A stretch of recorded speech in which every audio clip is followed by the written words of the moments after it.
Hello, MotoGP world, and welcome to this episode of Talking MotoGP with myself, Rob Portman, and as always, joined by Paul Scott. And we're going to be talking through. Listen, last week was almost 3 hours. So, this week, after what happened in Catalunya this weekend, Paul, I hope you're comfortable. I hope you've told your wife that you're not doing the dishes, you're not doing anything, because you're going to be talking for a very long time. Yeah, Rob, most certainly. I mean, I know you get mostly the TNT feed. Obviously, we get the MotoGP feed, and the commentators are always saying, this is MotoGP, anything can happen. And she's, boy, did we learn this weekend that anything can and will happen. So, yeah, thank you for joining me as always, Paul. Thank you to everyone in the comments. I'll get to you in a second. I'm going to start the show off by a quick shout out to some other South African riders racing in championships across the world. We'll start off in the Moto America paddock, where we had Dominic Doyle and Darren Binder in the Moto America Supersport class. Darren Binder picking up second place in race 1 and picking up the win in race 2. So Darren Binder leading the championship there. Just great seeing Darren Binder kind of showing his potential, smiling, looking happy. Yeah. It's exactly what we wanted as Darren Binder fans, Paul. Yeah, absolutely. And exactly what you said, Rob. I saw, you see quite a bit on social media from him now. And exactly what you say, go back, I don't know, 5-6 years ago when he was dive bomb Darren in Moto3. One thing about him, he always looked chuffed as could be to be in that paddock. The pressure, the ups and downs hadn't got to him yet. And you always saw him looking like that happy-go-lucky South African boy.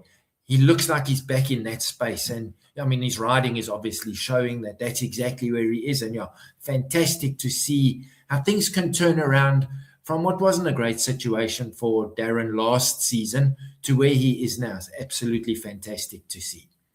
Yeah, he definitely looks a lot more accepted in that paddock. He looks a lot more settled and happy. Speaking to Brad at Le Mans, he was telling me that Darren's really happy with life in America, getting married soon to Zan. So everything's just aligned for Darren. So great to see him there. Dominic Doyle in the same championship on a Yamaha R9, unfortunately qualified well, but didn't have the results that he wanted, especially with a DNF in race 2. And then in the Superbike category, we had Cam Peterson. Again, not the greatest weekend for him with his wrench motorcycles Ducati. First race crashing out, unfortunately. Second race putting in a much better ride, I think 4th or 5th place overall, but great to see him there. And then Matthew Skoltz, just I can't say enough about Matthew Skoltz. Cleaned up again. This is 4 on the no, he got beaten once by Bobby Fong the last race, but just start to finish dominated the whole weekend. Looked really good. I've always said it. I was speaking to Brad again in Le Mans about Matthew Skoltz, and he's got to be one of the most underrated riders South Africa's ever had. People forget that he raced in Red Bull Rookies Cup with Brad when Brad first went into Red Bull Rookies. I think it was Matthew's second season in that. Did really well, won races, competed there. Didn't really get the opportunity to go into the World Championship like Brad did. Went into Spanish Moto2, did very well there. Went into World Supersport, had a couple of really good rides there, and then has been in Moto America ever since. Won a South African championship with Ricky Marias and MTech Racing. So, yeah, it's just great seeing us South Africans really performing overseas in the American Championship, and then also in the UK Championship in the British Superbikes with Whitney Motorsport Racing, a partnership that MotoGP World and them have formed a great partnership there. We do a lot of social media stuff with them, and with our very own Blaze Baker and Aaron Robertson doing well in the Superstock and what is it called? Sports Bike Championship, I should call it there. So a big shout out to those riders. And then in the World Championship, Riche Mudley, Moto3, again, not looking like a good weekend on Friday, a track that he's familiar with, that he loves, and just can't carry that form over the weekend. Finish the race at the end of the day, which is always the first thing to finish. But still, as I said, on the back of the Le Mans, hearing the conversations there and the problem that he's had with the bike mechanically and everything, looks like those problems are still continuing there. So hopefully he can enjoy this week off, but come back to Mugello with those boxing gloves on, ready to fight. Yeah, Robin, let's hope that over this time period that whatever little niggles they're having with their bike, or they can get that sorted out so that it gives him a fighting chance. That's all you want, is to know that he's on kind of a level field as everybody else. Obviously, the Max Keeles and the guys up front are really treated like royalty for Moto3. But as long as we know Riche's got the best fighting chance that he can get the result he deserves. So, but as you say, the most important thing is not crashing. So I think that's fantastic. It's disappointing that we consistently see him hovering around 20. Maybe he's changed his number to number 6, and then he'll finish 6, because he's always, he's 21. He's always sort of there or thereabouts. But I think he's doing okay. He needs to now try and make sure that for the next 4 or 5 races, he can finish from, I think for him, a 12th, 13th will be a great position. That field is so competitive.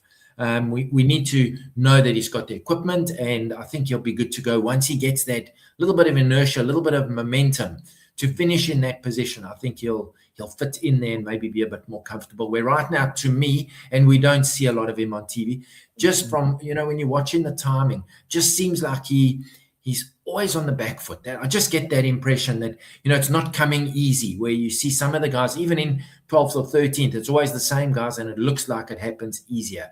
Let's hope going forward things improve for Ruche. Let's hope. We need him. We need him in that championship, and we need him to be able to show his showcase his true talent. In the comments, Paul, Brett Lawson is in pole position. Yeah, he joined us the earliest, like hours and hours ago. So, Brett, thank you so much in the land of YouTube for being so keen. Evening, Rob and Paul. Quite a rough weekend for racing, but it should make for some very interesting conversation tonight. Damien Muir, also in the land of YouTube. Good evening, Rob and Paul. Lots of talking points. Second position there. And then Dick Crosby, final spot on the podium there. Good evening, Rob and Paul. There is surely a long agenda this evening. As I said to you, Paul, and everyone in the comments, get yourselves comfortable, because we've got if we were almost 3 hours last week, I can see us either bettering that or coming very close to that with everything that we've got to talk about tonight. Wayne Taylor, evening, gents and all listeners. It's not MotoGP, but let's also cover Daz and Moto America if possible. That racing is actually awesome, and Kayla Jakob is a real talent. I was just speaking to our good mate James Dent, and we were talking about Kayla Jakob as well. I've actually, my brother's putting together a story for the next issue of Motor Rider World, because I was watching the racing again on the weekend, and she's become a front runner. Podium at Daytona, and I couldn't believe when I've never really taken note, but 18 years old. 18 years old, dicing with the likes of Darren Binder, Josh Heron, who have both been on the world stage in Moto2. Josh Heron, multiple Moto America champion. And I was just watching her interviews, and she's so mature, and nothing seems to phase her. And she's amongst all this, and she's just getting on with the job. Pole position again this weekend. Just fantastic. Really enjoying Kayla. So good shout out there, Wayne. Yeah, obviously we don't see the racing here in South Africa. So I follow a website called Cycle News, and they put up all the results, motocross, road racing. And from what I read on the report from this weekend, it looks like she gave Darren a hard time. He didn't have it all his own way, and it was her giving him the runaround like she did at Daytona at the beginning of the season. No, she was really fast. I mean, she qualified pole position. Darren, it was he had done some laps there on a stock Panigale V4, I think, so he was still getting used to it. But she qualified in pole position. I think she was 0.4 ahead of Heron, 0.7 ahead of Daz, who was on the second row. And then both races, in the second race, I think it was, before it got red flagged, she had checked out. Darren was closing the gap, to be honest, and Darren's race management was really good, and he did everything he had to do brilliantly. But she's right in the mix, and it's great to see her. Great to see her, and definitely a talent to watch. Then we've got Gordon De Beer, Jean Creel, Adam Sweeting, Van Erasmus, Joey 18, Mike Teal. Good evening, Robin Paul. Greetings from myself and Liam. What a weekend of racing. Wishing speedy recovery to Alex and Zarko. So Mike Teal, thank you so much.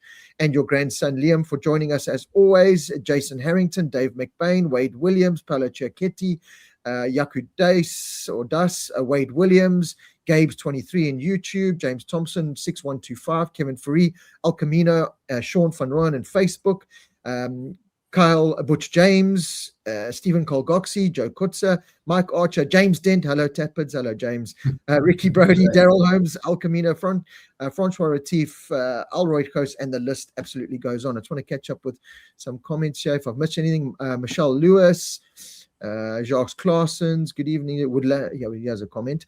Good evening, gents. Would love to hear from you guys about Mark Marquez's title hopes with Martin's frequent head loss mentally, and Bear's totally slow, not seeming to have grit or fight for the championship. So, Paul, I mean, we can quickly touch upon this. I was actually watching the racing this weekend, and before we dive into any more, let's, of course, just, send our wishes and thoughts out to Alex Marquez and Johan Zarco for the big accidents that happened this weekend. It's the bad side of the sport, that we know is there. It rears its ugly head from time to time. It came out this weekend, and we'll get talking about it more. But yeah, before we get into the discussion, it's just great to see that they've both been checked out of hospital, dealing with the injuries that they've got. Looks like it's going to be a lengthy time out for both riders, but conscious, in one piece, and able to go home, which is first prize. Yeah, Rob, and without being doom and gloom about it, when I saw the accident, I immediately focused on Alex when he went off the track. There was a wall there. There's no protection there, because it's not a place you expect someone to crash. Another half a meter to his right, we could have had the end of Alex Marquez, because according to the commentators, by the time he got tossed off the bike, he was doing in excess of 200 k's an hour. Luckily, he went next to that wall. So all things being equal, he was, the gods were on his side. No, obviously the accident was horrific, but to walk away with a fractured collarbone, and they're calling it a compression fracture. I'm sure if we've got a doctor who knows more on the show, they can enlighten us. Just in a neck brace, and it seems like that's all they're going to do for now.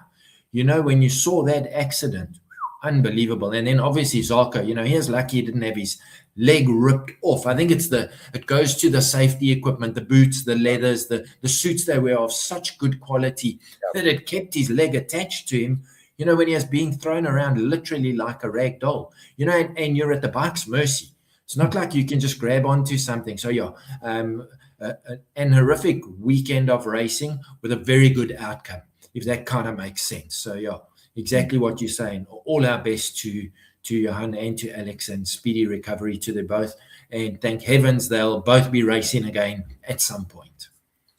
Yeah, just answering the question here by Edith. I don't want to get your name wrong. Sorry, Edith, in the land of YouTube. But mentioning that, I was watching all this unravel throughout the weekend. Martin crashing the 4 times, and Bezzecchi not quite on it. And I looked at this.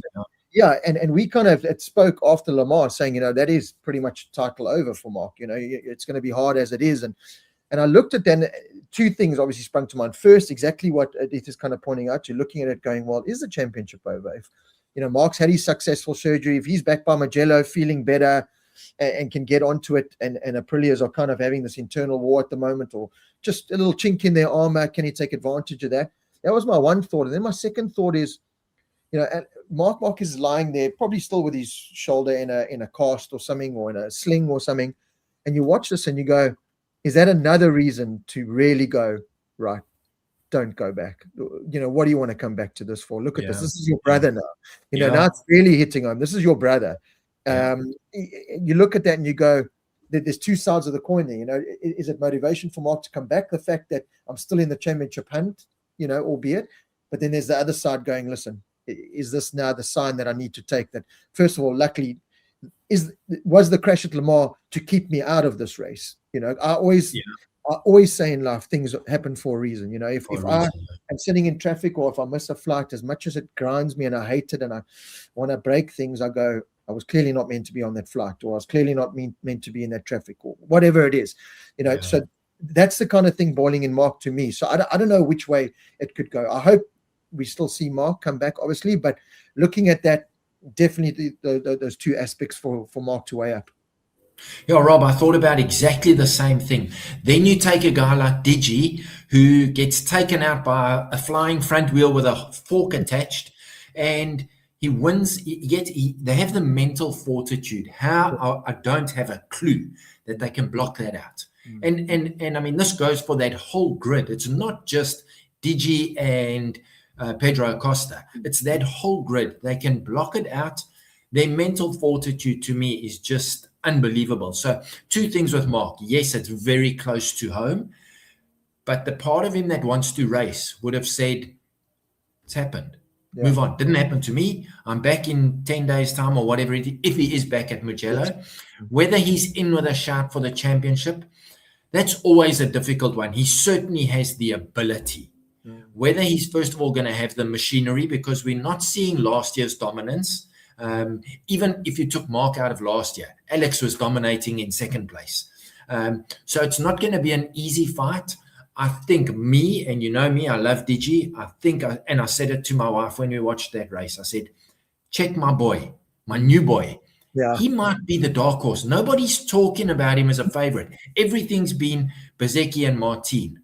Martin can be very fallible. We know that. Bezecchi had a poor weekend by anyone who wants to win a world championship standings. Who had the best weekend? The Gian Antonio. So to me, look, Pedro, I think Pedro's the class of the field, or he was on the weekend. Bad luck tires, whatever the case was, it didn't show in the results. But I think this championship is going to be way more open after this weekend, and no update on Martin, but clearly nothing too bad. So I think he'll be okay for Barcelona. But now he's got that little thing in the back of his head saying, I've had 6 crashes in 3.5 days. I can't do this anymore. I've got to get to that limit and no more. So I think it's going to make it very interesting. I think just another point to make, Rob, very quickly. There's still 592 points available, presuming we don't have any races that are half points. I think there's 16 rounds left. So we've got 592 points available. That's a hell of a lot of points. So this is still, it's way too early to say, someone's dominating it, and this one can't win. I think Mark's 81 points behind. I think that's too much. Honest opinion, but never say never. I think that's it, Paul. You can never say never, and we'll dive into it more as we go on. I think the one big thing coming out of this weekend for me was, this is the first time Aprilia have really had their backs against the wall. Both riders cracked under it. It's the first kind of chink in the armor that we've seen, and it's just, again, like exactly what you said. It just implants something in the mind, for the riders, for the team, everything. That pressure starts getting piled, and it just makes you start questioning things. So we'll dive into it a little bit more later. Comment here from Craig Napier about KTM and their poor showing, and Acosta. We'll definitely dive into that as well. And I'm just going to scroll through the comments here just so I don't miss anything. So much racing this weekend. MotoGP, World Superbike, BSB, and Moto America from Oli Moto. Yeah, it was great.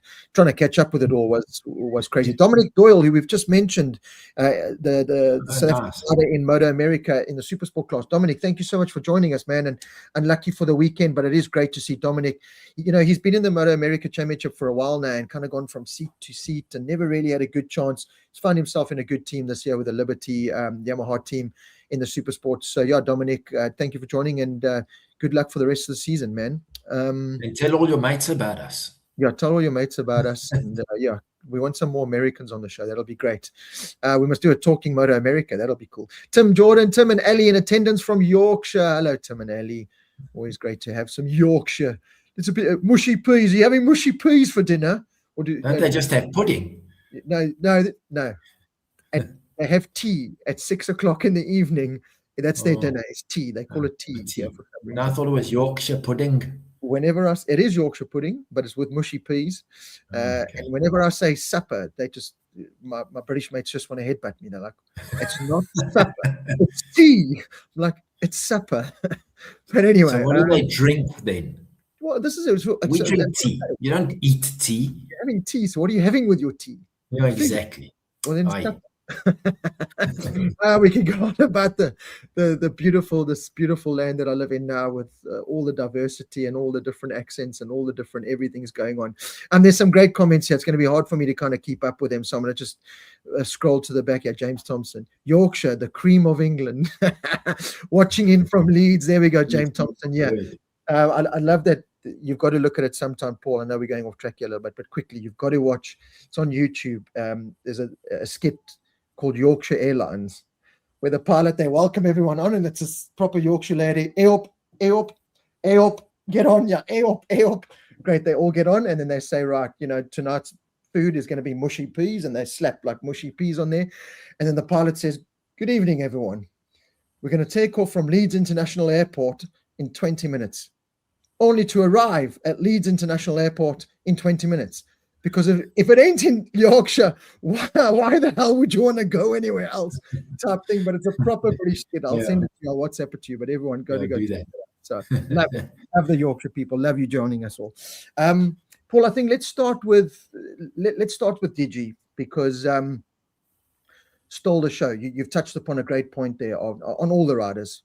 I was amazed how these guys could just I mean, they don't switch off. Luca Marini was talking about how it really did impact him. Yeah. Pedro Costa in a way was talking about, why did we have this third restart, and which we'll talk about more. But you got to look at these guys, and we always look at them as superheroes.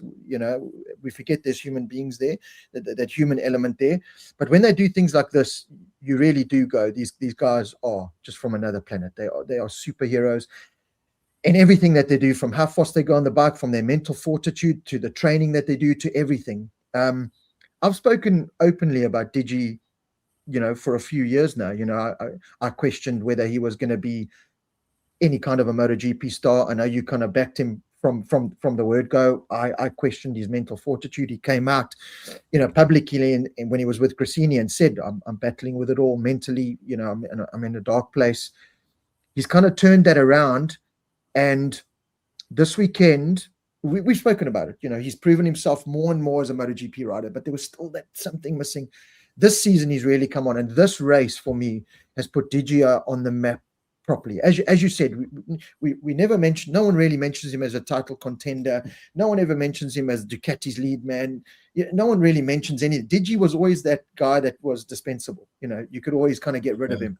Good as he was, you could always get rid of him. MotoGP didn't need him. As you said, for a front wheel and suspension to almost sever your head, to watch all that happen, to everything going on, to put in that performance, keep his head, hunt down Pedro Costas, and do what he did. Man, I take my hat off to Digi. I really do. I have the utmost respect for him. That just grew this weekend. I think it did for the whole racing fraternity. And it's about time we all take Digi serious, and it's about time the world takes Digi serious. And his stock just rose. He really did. We've spoken about Bezzecchi's stock rising, rightfully so. We can now throw Digi in that hat. It was absolutely fantastic, and well done to him. Yeah, absolutely, Rob. And he's been, and I agree with you. I've always liked him. For whatever reason, I don't know. I'll tell you why. When James, myself, and my son went to Misano 2019, and my son and I were standing at the pits where the fence is to the motorhomes. You can't get in there. We were and Digi came and chatted to his mates next to us, and we took photos of him, and he was very pleasant. Chatted to us for half a year, still in Moto2 then. And since then, I've been like, he's just such a lacquer oak. So that's part of the reason why I like him. But, you're quite right. He's always been that dispensable guy. But I always remember that weekend at Qatar 2 years ago where he said, I'm here to win. And everyone was like, but do you know who's in this race? If you finish 8th, you'll be lucky. And he won it. That to me showed that he has the tenacity. Yes. You and I have discussed it how many times. You can't do it once a season. You have to do it week in and week out, which the Marc Marquez's, the Valentino Rossi's, the Casey Stoners could do. Digi's now getting that right. And I think that's what's happening in his head. He's now, it's like anything, that self-belief builds more confidence, builds more self-belief, where when you're going the other way, a la maybe a Maverick Vinales, or, you start withdrawing almost. You want to avoid everything. So I think that's where he is headspace-wise. One thing I am going to say, it actually delighted me to see how Rossi embraced him. Yes. Because of the fact, exactly what you say, he was kind of thrown a lifeline, and nobody's really said, we back you, or it doesn't seem like they've said, we back you 100%. I've always had that feeling that Morbidelli's been their more favored rider, albeit that he's done shit as badly last year and this year he's not doing well. But suddenly you saw Rossi with that, something clicked with Rossi. Just that from what we saw, it might have been like that the whole season. But I can tell you what now, personal opinion, I think Digi's just going to get better and better and better. In terms of, he's got a lot to improve on. And I think we're going to see that step by step by step. I mean, remember, he's had 2 or 3 poles already this year. He's, so it's not like this was a once-off. He's been the best Ducati from round 1. And I think he's now getting all the support he needs. And the fact that 99.9% is leaving at the end of the year, that's now become irrelevant, because I think Rossi and the team now suddenly have this. They're not going to be jumping up and down and saying, this is our championship to win publicly. But I think in those meetings behind the doors, with a guy like Rossi, they're saying to you, I believe you can win. I know you can win. I think we're going to see a shift in the way this team, they're no longer just there to pick up the odd win or their first win, but I think they're now going to have that belief that you just keep doing what you're doing, and we ain't going to be far of this championship with 2 or 3 rounds to go. So I think it's done the world of good for that whole team, but specifically for Digi, and I'm thrilled to death for him. Yeah, I was going to mention the fact that Rossi, and his presence and what that brings to the paddock, to the sport, to his team, to his riders. I mentioned it. I've mentioned it time and time again. The first, well, I've had a couple of encounters with Rossi in the past, little ones, but the biggest one I had was his final season as when he was in the Petronas Yamaha, and Darren was part of that team. So I went to Portimao with my brother James and what's my mate's name? Oh man, James, what's his name? We had to stop and let him coach out the van. Oh, nice trip. George Hadji. He's probably watching this and going, Rob, you don't even remember George Hadji was with us. But anyway, and we got this, we stood waiting for Rossi. We stood for about 45 minutes and we were all by ourselves. Next minute, more and more people came, more and more people came, more and more people came. Next minute, you were like, trying to, in the queue to get into the hottest nightclub in town type thing. And then Rossi came out, and then it's just everyone for themselves. Like, we were at the front of anyway. Later that day, on the Sunday, after the race had packed up or whatever, I had like almost a one-on-one with Rossi. And I promise you can't help but feel that guy's aura. You just look at him and you go, act cool, and you just melt, because he's just this godlike figure. And that's what he brings to that. You look at what happened. You were talking about Digi, which I fully agree with. It was great to kind of see him, embrace him, and kind of go, you know what, Digi, almost in a way like, I'm sorry, you know what, this should have happened a long time ago. But you look what happened to Frankie Morbidelli, qualifying in second. Okay, he didn't progress through the weekend, but there was a different Frankie there all of a sudden. Rossi just lifts the whole sport. And I know there's going to be Rossi haters or whatever. You can say what you want, but he has that effect, and he had that effect this weekend. And it was almost the perfect fairy tale for Digi to do what he did with Rossi there, to get that embrace. And yeah, I fully agree with you. I loved that whole exercise on the weekend, despite everything that happened. Seeing that beautiful bright yellow bike with Digi on it and Rossi there to embrace it all, it was a fantastic show. Yeah, absolutely, and I think it was a good thing just to highlight the star power of Rossi. Last week in France, if I remember correctly, Sete Gibernau was there. Yes. They interviewed him. Yes. They didn't show his mugshot. I think they showed him once, briefly in the pits. Rossi, every second camera is there. He is on that corner. And I understand he's won a few more championships than Gibernau ever did, but still, in their era, they were the two big dogs. Yeah. And it just shows the what's the right word? I don't want to say the star quality. It just shows what Valentino Rossi brings to the sport. Yeah. And that's what I want to highlight is when you've got him in your corner, you've got someone with authority, with understanding, and I mean, he can do nothing to make Digi faster. But when you are told by someone of that ilk that you're the best thing since sliced bread, you just puff your chest out a little bit more, and you arrive at the next race with, he only needs 0.5% more confident, and he's going to be a hard man to stop. So I really think it's a good thing. No, I fully agree with you. There was a comment here I wanted to touch upon now. Where is it?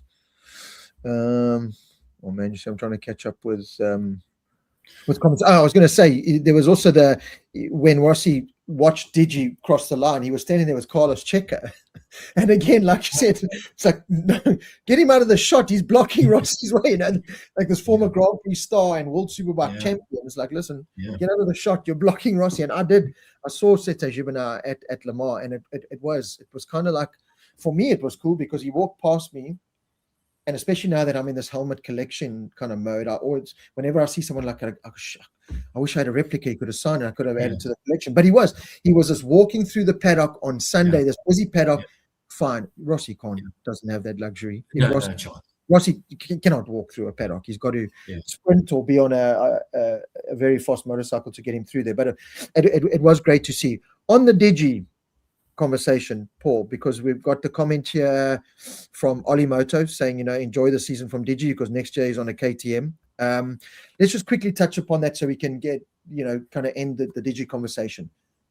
the deal is done. I said it from Lamar. The contract has been signed. Okay, things could change.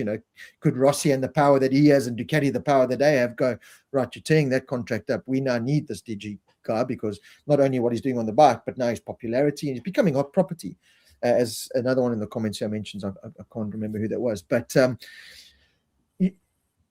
how does this work out now for Digi with this contract? He's kind of in a Martin situation where he's like, well, things are working out so well. Yeah, do I want to go do this? The lure for Digi to KTM was this big factory Red Bull KTM contract, which will be substantially more than what he'll be earning as a VR46 Ducati rider in support and money wise. Again, this is one of the things that kind of fills or clouds your mind when you're watching this kind of thing. And my outlook on it is, I still have this feeling, we spoke about it last week, I have this feeling that next year is going to work out for KTM with all these changes.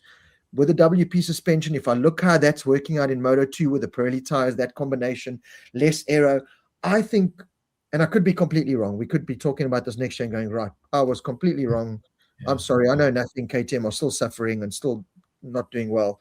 But I think it could actually work out to be a really good move. All the manufacturers are going to be a lot more competitive, and Digi is going to, be rewarded financially for what he's put into the sport so far. Yeah, Rob, I'm still on the fence with regards to this for the simple fact that let's go back 2 years ago when Quartararo signed a humongous deal with Yamaha. And I remember myself saying, well, clearly when they sat down and did the negotiations, Yamaha told him how much better the bike is going to get. And he believed that, and it hasn't materialized. So that worries me. And I'm presuming that's why he signed, and I'm talking on Quartararo, why he signed a big deal, because he was promised that this bike would be better and it would be competitive and he would have a chance to win a world championship. So I'm a little bit on that side of the fence, and not just for Digi, for Alex Marquez going to KTM, should that be true. Anyone who's leaving a Ducati to go somewhere else, maybe less so for Bagnaia, because I think his mental situation is different. He needs the change. But for guys going from a Ducati, not to an Aprilia, but to a Honda, I'm not too sure. I hope you're right that the WP will be more effective and the Pirelli tires work better with the KTM. But what you've said numerous times, Rob, is it's a big money jump. Yes, yeah. And I know how important that is. But to me, a guy like Alex Marquez, maybe less so Alex, but definitely Digi, he's now got the belief he can win this championship. Mm-hmm. Does he want to be world champion, or does he want to have a big bank account?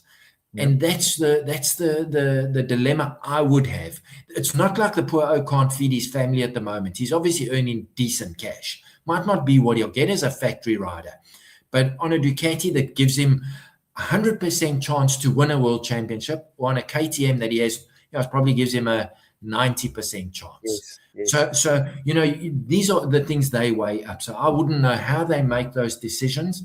And what you mentioned now, will Rossi have sway with Ducati to untie this KTM bundle if it's already pen to paper? I've got no idea. But he has a nice curveball. Imagine in 2 weeks' time, Mark races in Mugello, has a cuck weekend, crashes, gets hurt, decides to throw in the towel. What about Pedro Acosta and De Gianantonio, factory Ducati? Yes, that would make me happy. Not seeing Mark out. No, absolutely. Sure. But that's ultimately what Digi wanted, and I don't think Ducati could kind of guarantee. Sure. And that's also why he's gone. All the riders want that factory kind of status. It comes with a factory salary, comes with factory support. You're dealing directly with a factory. You're not going through the lines and all the obstacles. And another talking point about Digi, to end it off, as we've been talking, you think of how this has come about with Digi and this rise. Not caught, it's caught a couple of us by surprise. Paul, you've always backed him. That's one thing I will say. I've kind of always gone, yes, cool, but I want to see more. Yes, cool, but I want to see more. I certainly forget, and I don't know how many people forget, but you look at this year, he's gone head to head with Mark and he's beaten him. He's gone head to head with Pedro Acosta. Okay, it wasn't necessarily for wins, but Lamar went head to head with Pedro Acosta. Still had the confidence to come out the last turn and look back at the guy, almost to say, well, so you're getting the factory Ducati seat over me, I'm not saying that's what it is. Digi's not that kind of character at all. It would have been a more tongue-in-cheek thing, and there's a little bit of a battle kind of brewing there between them. But you look at this rise of Digi, and it's come from moments like this, where it's like you said it a few minutes ago, Paul. It's that self-motivation. It's almost like he's clicked in his head saying, you know what, I can actually really do this. And he's weighed these things up. Right, I'm top Ducati rider. I've beaten Mark one-on-one on this similar kind of bike. Forget Mark's at 80%. Forget all that. I've beaten him. I've beaten Pedro Acosta. I've beaten Martin. You know, why do I have this little bit of self-doubt? Because we have seen this much more competitive and consistent Di Giannantonio. I don't want to say out of the blue, but Paul, even I don't know if you were thinking about at the beginning of the year, I didn't have Digi third in the championship after 6 rounds, kind of being Ducati's top man, So again, just credit to him.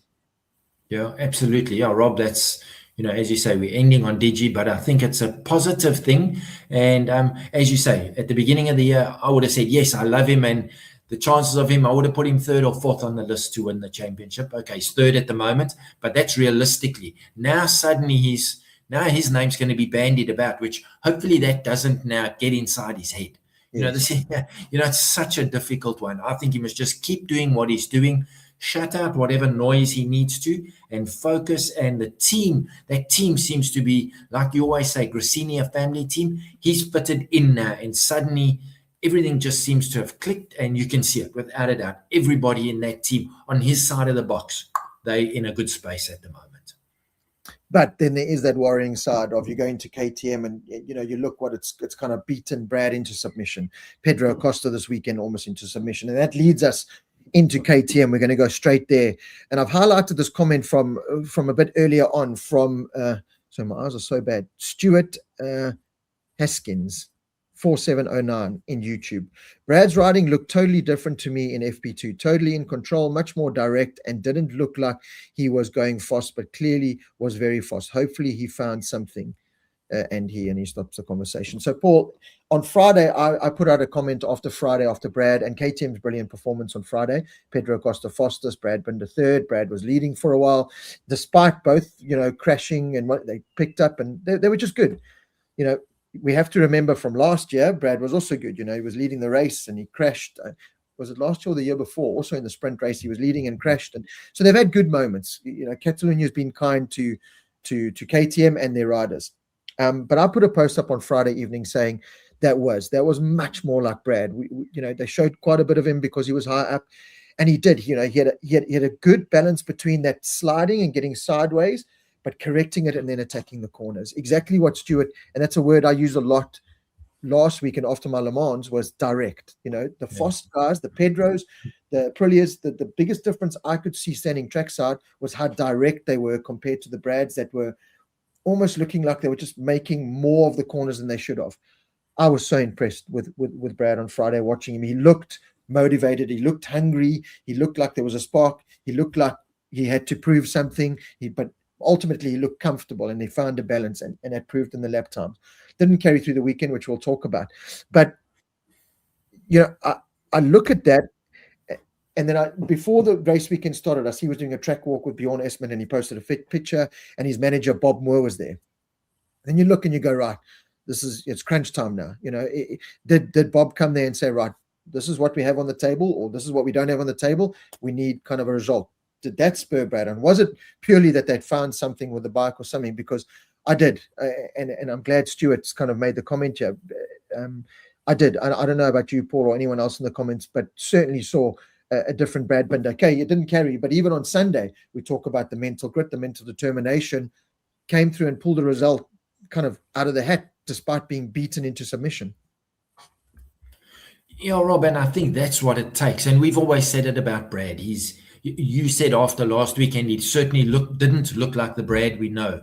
But suddenly you have a weekend like this where things just seem that much better.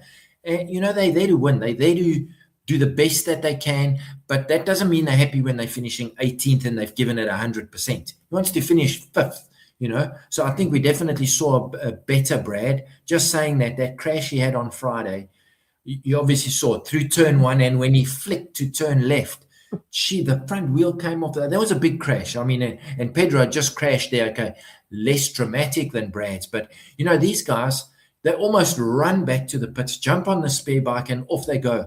How they block it out, I mean, that's just insane. But yeah, Brad, really a much better weekend. One thing I read on social media, which you might know more about, it wasn't from a reliable source. Someone said on social media that Aki blamed Brad for the problem with the clutch. Come on, guys. Surely, I mean, Brad's going to feed the clutch and off he's going to go. And then he's going to feel clutch slip on the lap. There's nothing he can do about it. Surely that's an issue KTM need to not blame the rider. Are they blaming him because he should have noticed it on the warm-up lap or on the sighting lap? I don't know. You know, so difficult one. But, you know, Brad, he didn't panic. I mean, he did. He shot off the grid, got out of everyone's way. And then you're on the back foot straight away. So also a little bit of fortuitous luck on Brad's side, but that doesn't matter. He once again does what he has to do, you know. So, and he ended up with a fairly decent result. I don't think it belies his Friday speed. He should have been, I mean, when he was third on Friday, straight through to Q2, yeah, then he only, what did he qualify? Eighth. He's still, if he had good starts from eighth, you know, okay, we know the bike didn't start and the race was red flagged anyway. But, you know, Brad starts well and he's always good in the first lap or two. He could have got to fifth place. Then he's in the race for the lead, you know, basically. But unfortunately, that didn't happen. So let's hope that Mugello in a couple of weeks' time, everything for all the KTMs works smoothly. So, you know, must be also a little bit of thing in the back of your head. Geez, 3 of our bikes, you know, you worry just, you've also got to put that out of your mind. So, but yeah, I think a good weekend all in all for Brad, a much better weekend.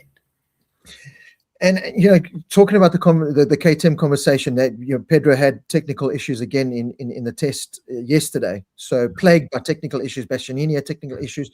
But I'm glad you brought up the Pit Byra thing, because Aki Ayo thing, because I was going to make mention of that after, you know, the Brad just looking better. That for me as a fan, I just looked at it and I went, yes, you know, there's something there. And could it be because he had signed a contract, or, you know, mentally he was just in a better space? You know, these are all the kind of things you just kind of, his manager's there, he's riding better. You just kind of, your mind goes elsewhere. But then when I heard that comment by Aki Ayo, I also kind of went, okay, well, is that an attack, or is it just a miscommunication? Is it a language barrier thing? But that was a pretty harsh kind of, like, it was Brad's fault.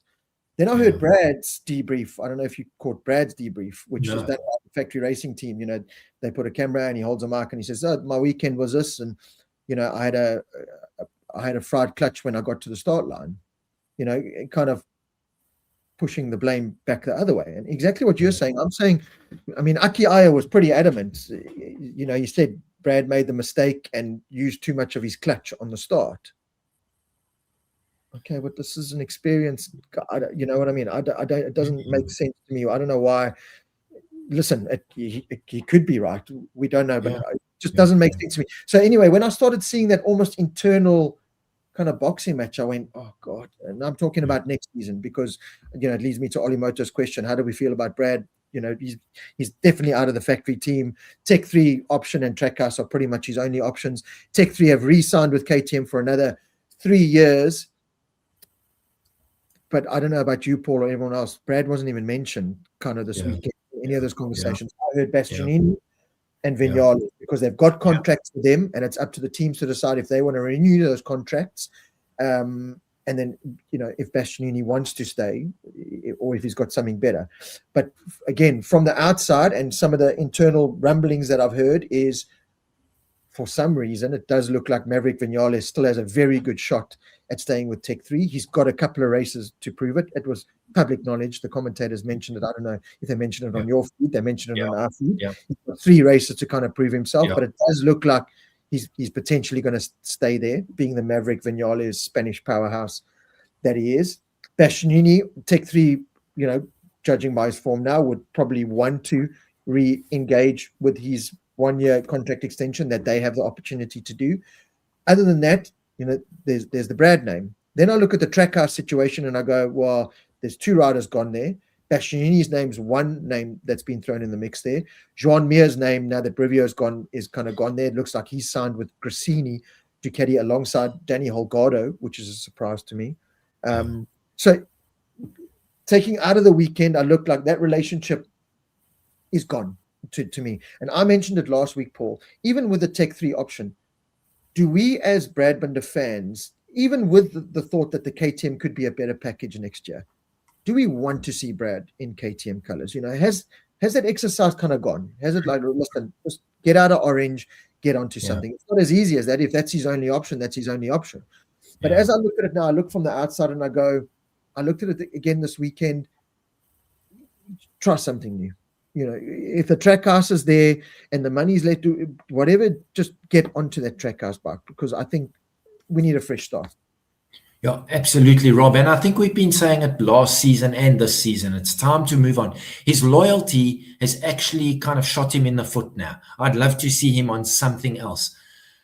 Maybe not a Yamaha, but certainly if that Trackhouse option is available, I hope Bob Moore grabs it as soon as can be. Sign the documents, sign the contract. Let's get this deal done if it's at all available. Another thing that worried me after last week, when Gunther Steiner said he doesn't want to deal with Pit Pyro, he only wants to deal with the senior manager.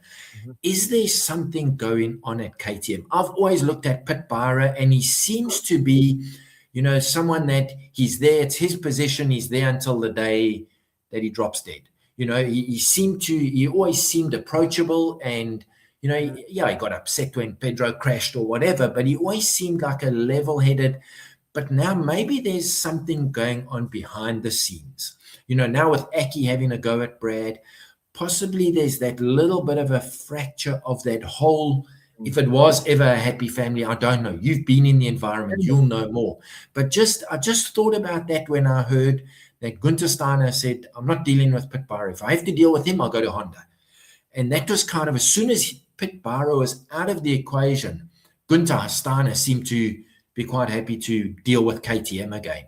And now I'm just wondering if there's not just something not too, I don't know what the right word is. The waters have been murkied a little bit there for whatever reason. I just don't know if there's a bit of an undercurrent happening, which, that familiarity of having the same people in the same position for, I said it a while ago with Lynn Jarvis. Now we know that for sure that, okay, Honda, what's his name?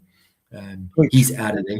Yeah, Pooch is out of there. We know that because Brivio's said he ends with Trackhouse this year in the rumors. So anyway, that familiarity sometimes is not a good thing. It can be a very good thing, but it can also be a problem. So I don't know. That was just the thought I had after last week's issues with Trackhouse. It was a concerning. I mean, it was a positive weekend for Brad in many ways because of how he looked and the speed that he showed. But as everyone's kind of says in the comments here, the low grip, it's always favored KTM. So, it feels like we've gone down this road before, Paul, where we've, KTM, have they turned, and it's never really kind of shown throughout the rest of the season. But then there was the downside, as we've just mentioned, with all these little, it does seem like that relationship has fractured. So I don't know anything more than what we know and what we are being fed in the world of social media about Brad for next season. I think his Friday performance and Sunday performance, his performance over the weekend, proved that there's still a MotoGP worthy rider there in many ways. If he's put in an environment where he can shine. Sven Gruner, who's in the comments here with us, Sven will be going to Mugello for us, so we'll be feeding us some nice information straight from the paddock there. He asked, is Phil Marin starting to make a difference on Brad's side of the pit? And as I said, when I spoke to Brad at Le Mans, Brad had nothing but praise for Phil Marin. He said he's absolutely brilliant. He's methodical. He trusts himself. He believes in himself. He's very direct in his approach. So that could work. But I came out of this weekend with looking at the KTM pitch, and I saw a fractured relationship with Brad. I saw Pedro Acosta. Pedro Acosta's never going to throw the towel in, but the poor guy kind of sat there going, I'm tired of this. I'm tired of being let down by this team and this motorcycle. I'm still here 3 years into my career waiting for a MotoGP win, while the likes of Digi, no disrespect to Digi, Fermin Aldegan, all these guys winning races, and I'm a better rider than these guys. I just saw a deflated Pedro Acosta, and he was fastest the whole weekend. If anyone deserved to win other than Digi, it was Pedro Acosta, what I mean? He gets taken out by Iger. He must have just sat in that truck and gone, I'm over this. I can't wait to get on that Ducati next year. Watching Yeah. this Ducati just beat him again. And then obviously the technical problems that KTM had, and almost not taking responsibility for it in a way, like Akio, and this blame game and this not coming out. And, you know, in that kind of situation, I would like to see my team manager or KTM coming out and say, you know, we are absolutely hurt and horrified by the fact our bike broke and caused this accident. We take responsibility. We will dive into this. There kind of seems to be no kind of responsibility taken. No ownership, There was no ownership of anything. And I was like, I looked at KTM and I went, and that's what triggered me to go, you know what, do I want to see Brad on a KTM next year? Obviously, that's his only option, sure, but I will always be a KTM fan because I've always loved the brand, and especially what they've done for Brad. But I've always loved the brand. But that was a little chink out of my love for KTM this weekend. Yeah, absolutely. I think Aki could have just said, listen, there was a technical issue. We'll investigate and see what the cause was. You know, to throw Brad under the bus kind of immediately. You know, I think that's not on. And I think their whole weekend, they just didn't take ownership of all the problems that they, instead of, you know, they should have actually after Sunday put out a statement and said, you know, we're looking into all of it. It will not happen again. We give you our 100% guarantee or whatever. They can't do that, but just say, we looked into it and we can make sure this doesn't happen again. But nothing, and not a word from them. It was seriously concerning. Another concerning thing for me is, I don't know if they mentioned it in your commentary, was, you know, Bastianini was getting fed the updated aero parts and that ahead of Brad.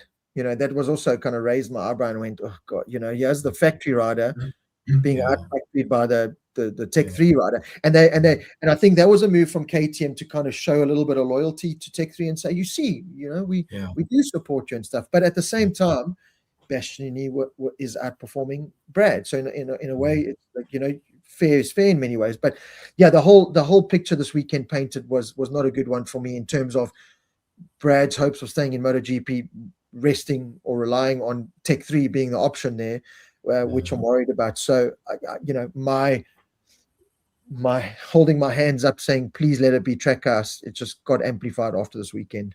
Yeah, let's hope. Moving on to, I mean, I'm just catching up with the comments here. You know, Olimoto mentions, is World Superbike an option for Brad?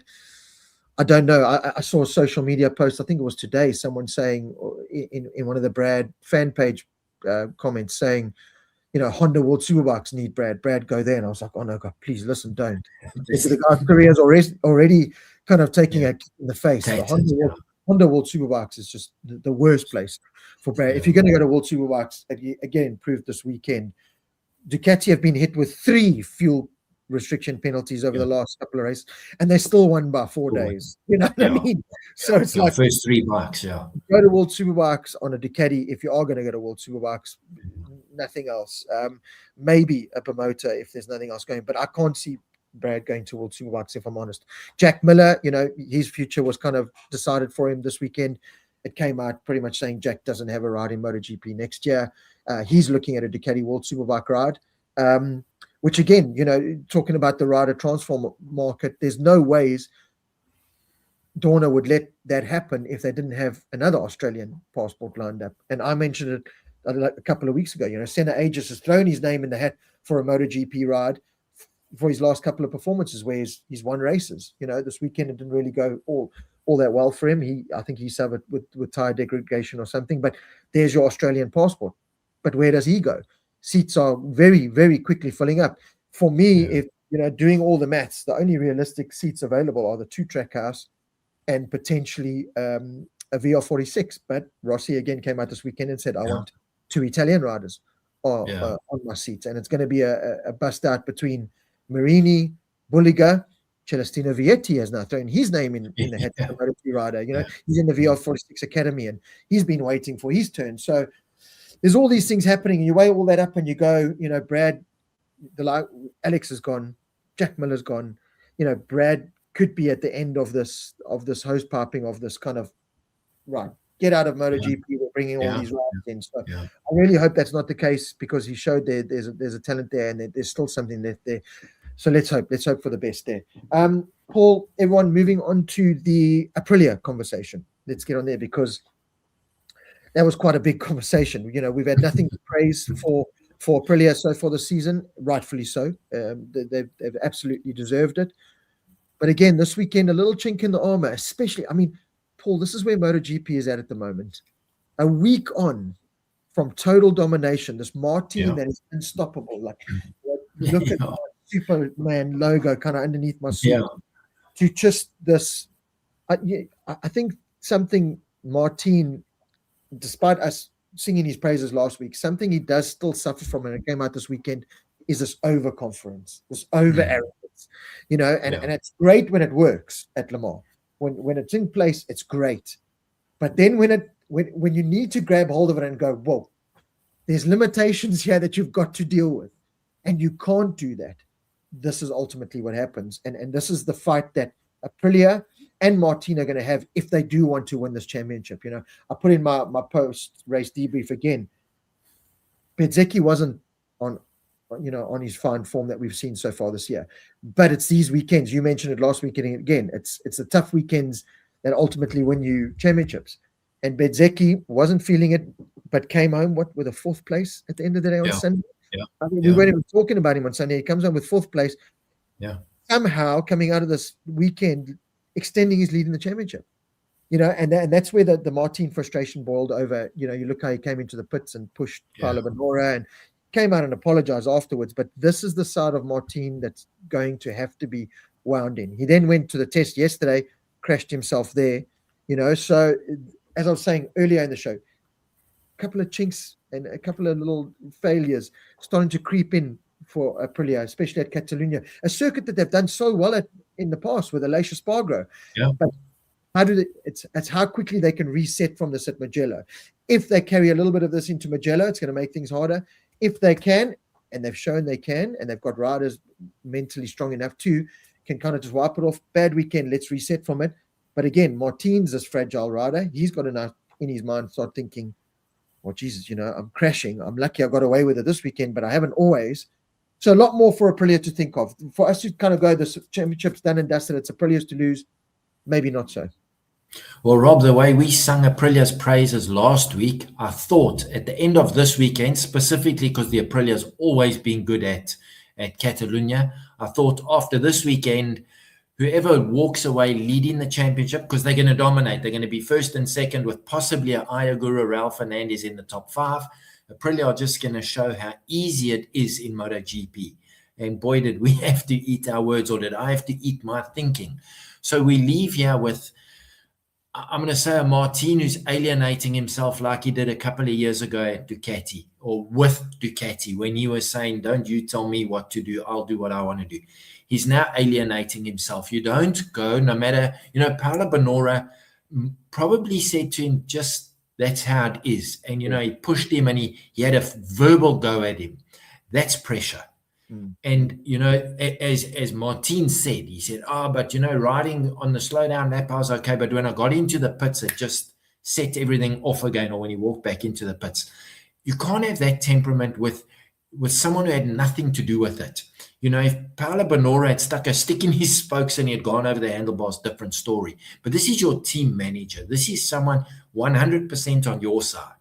And you do that, I think it's and then when he went to apologize, Paolo Bonora had ducked. Now that to me is once again, we've spoken about these fractures in relationships. This is where those little cracks start.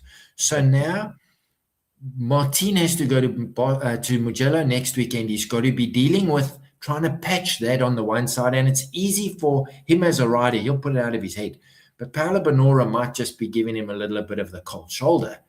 And he's got to deal with, he had a cuck weekend, he had lots of crashes. He's now got to dominate. His assertiveness has to come to the fore. And we know him. I even said it. That Martinator can be something very special. You're quite right, Rob. He's got to learn when to rein it in and when to let it run wild. It's going to be very interesting. I don't want to say this is the change of the championship, not at all. I do think for Bezzecchi, we're going basically to his hometown. He's going to be, everything's going to be revolving around him, which can add super amount of pressure.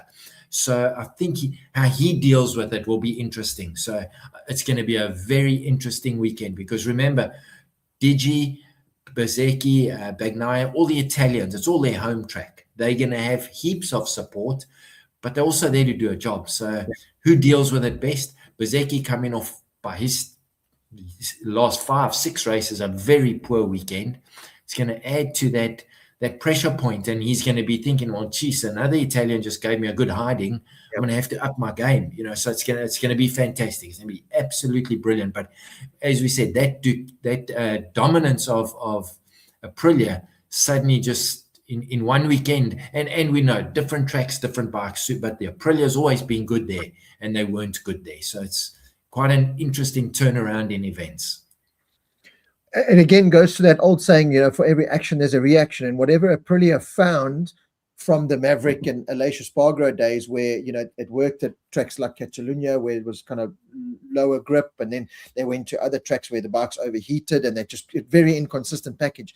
They found this consistency, but it's backfired on them at a track that they dominated at for so many years with Aleix Espargaro. And no disrespect to Aleix, but not on the level of the likes of Bezzecchi and Martin at the moment. Paul and everyone in the comments, to end off the Martin and whatever Aprilia conversation, we'll touch upon Igor as well just now, but let's talk the Raul Fernandez, Jorge Martin incident. Now, I'll be honest, from when I first saw it, and I put it out on my post in my debrief, went, if Raul Fernandez had any chance of staying with Aprilia, it's gone.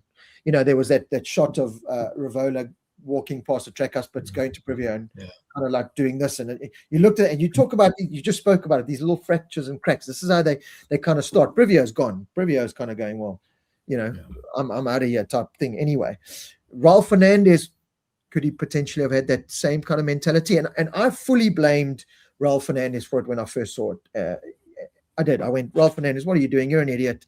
Don't be stupid. And I do think there is a sense of blame Raul Fernandez has to take, because it's a Aprilia rider, same stable. Aprilia have given you this career, well beyond what you should have actually had, in all honesty, given you this package to be able to be in that position to fight, and you've gone and done this.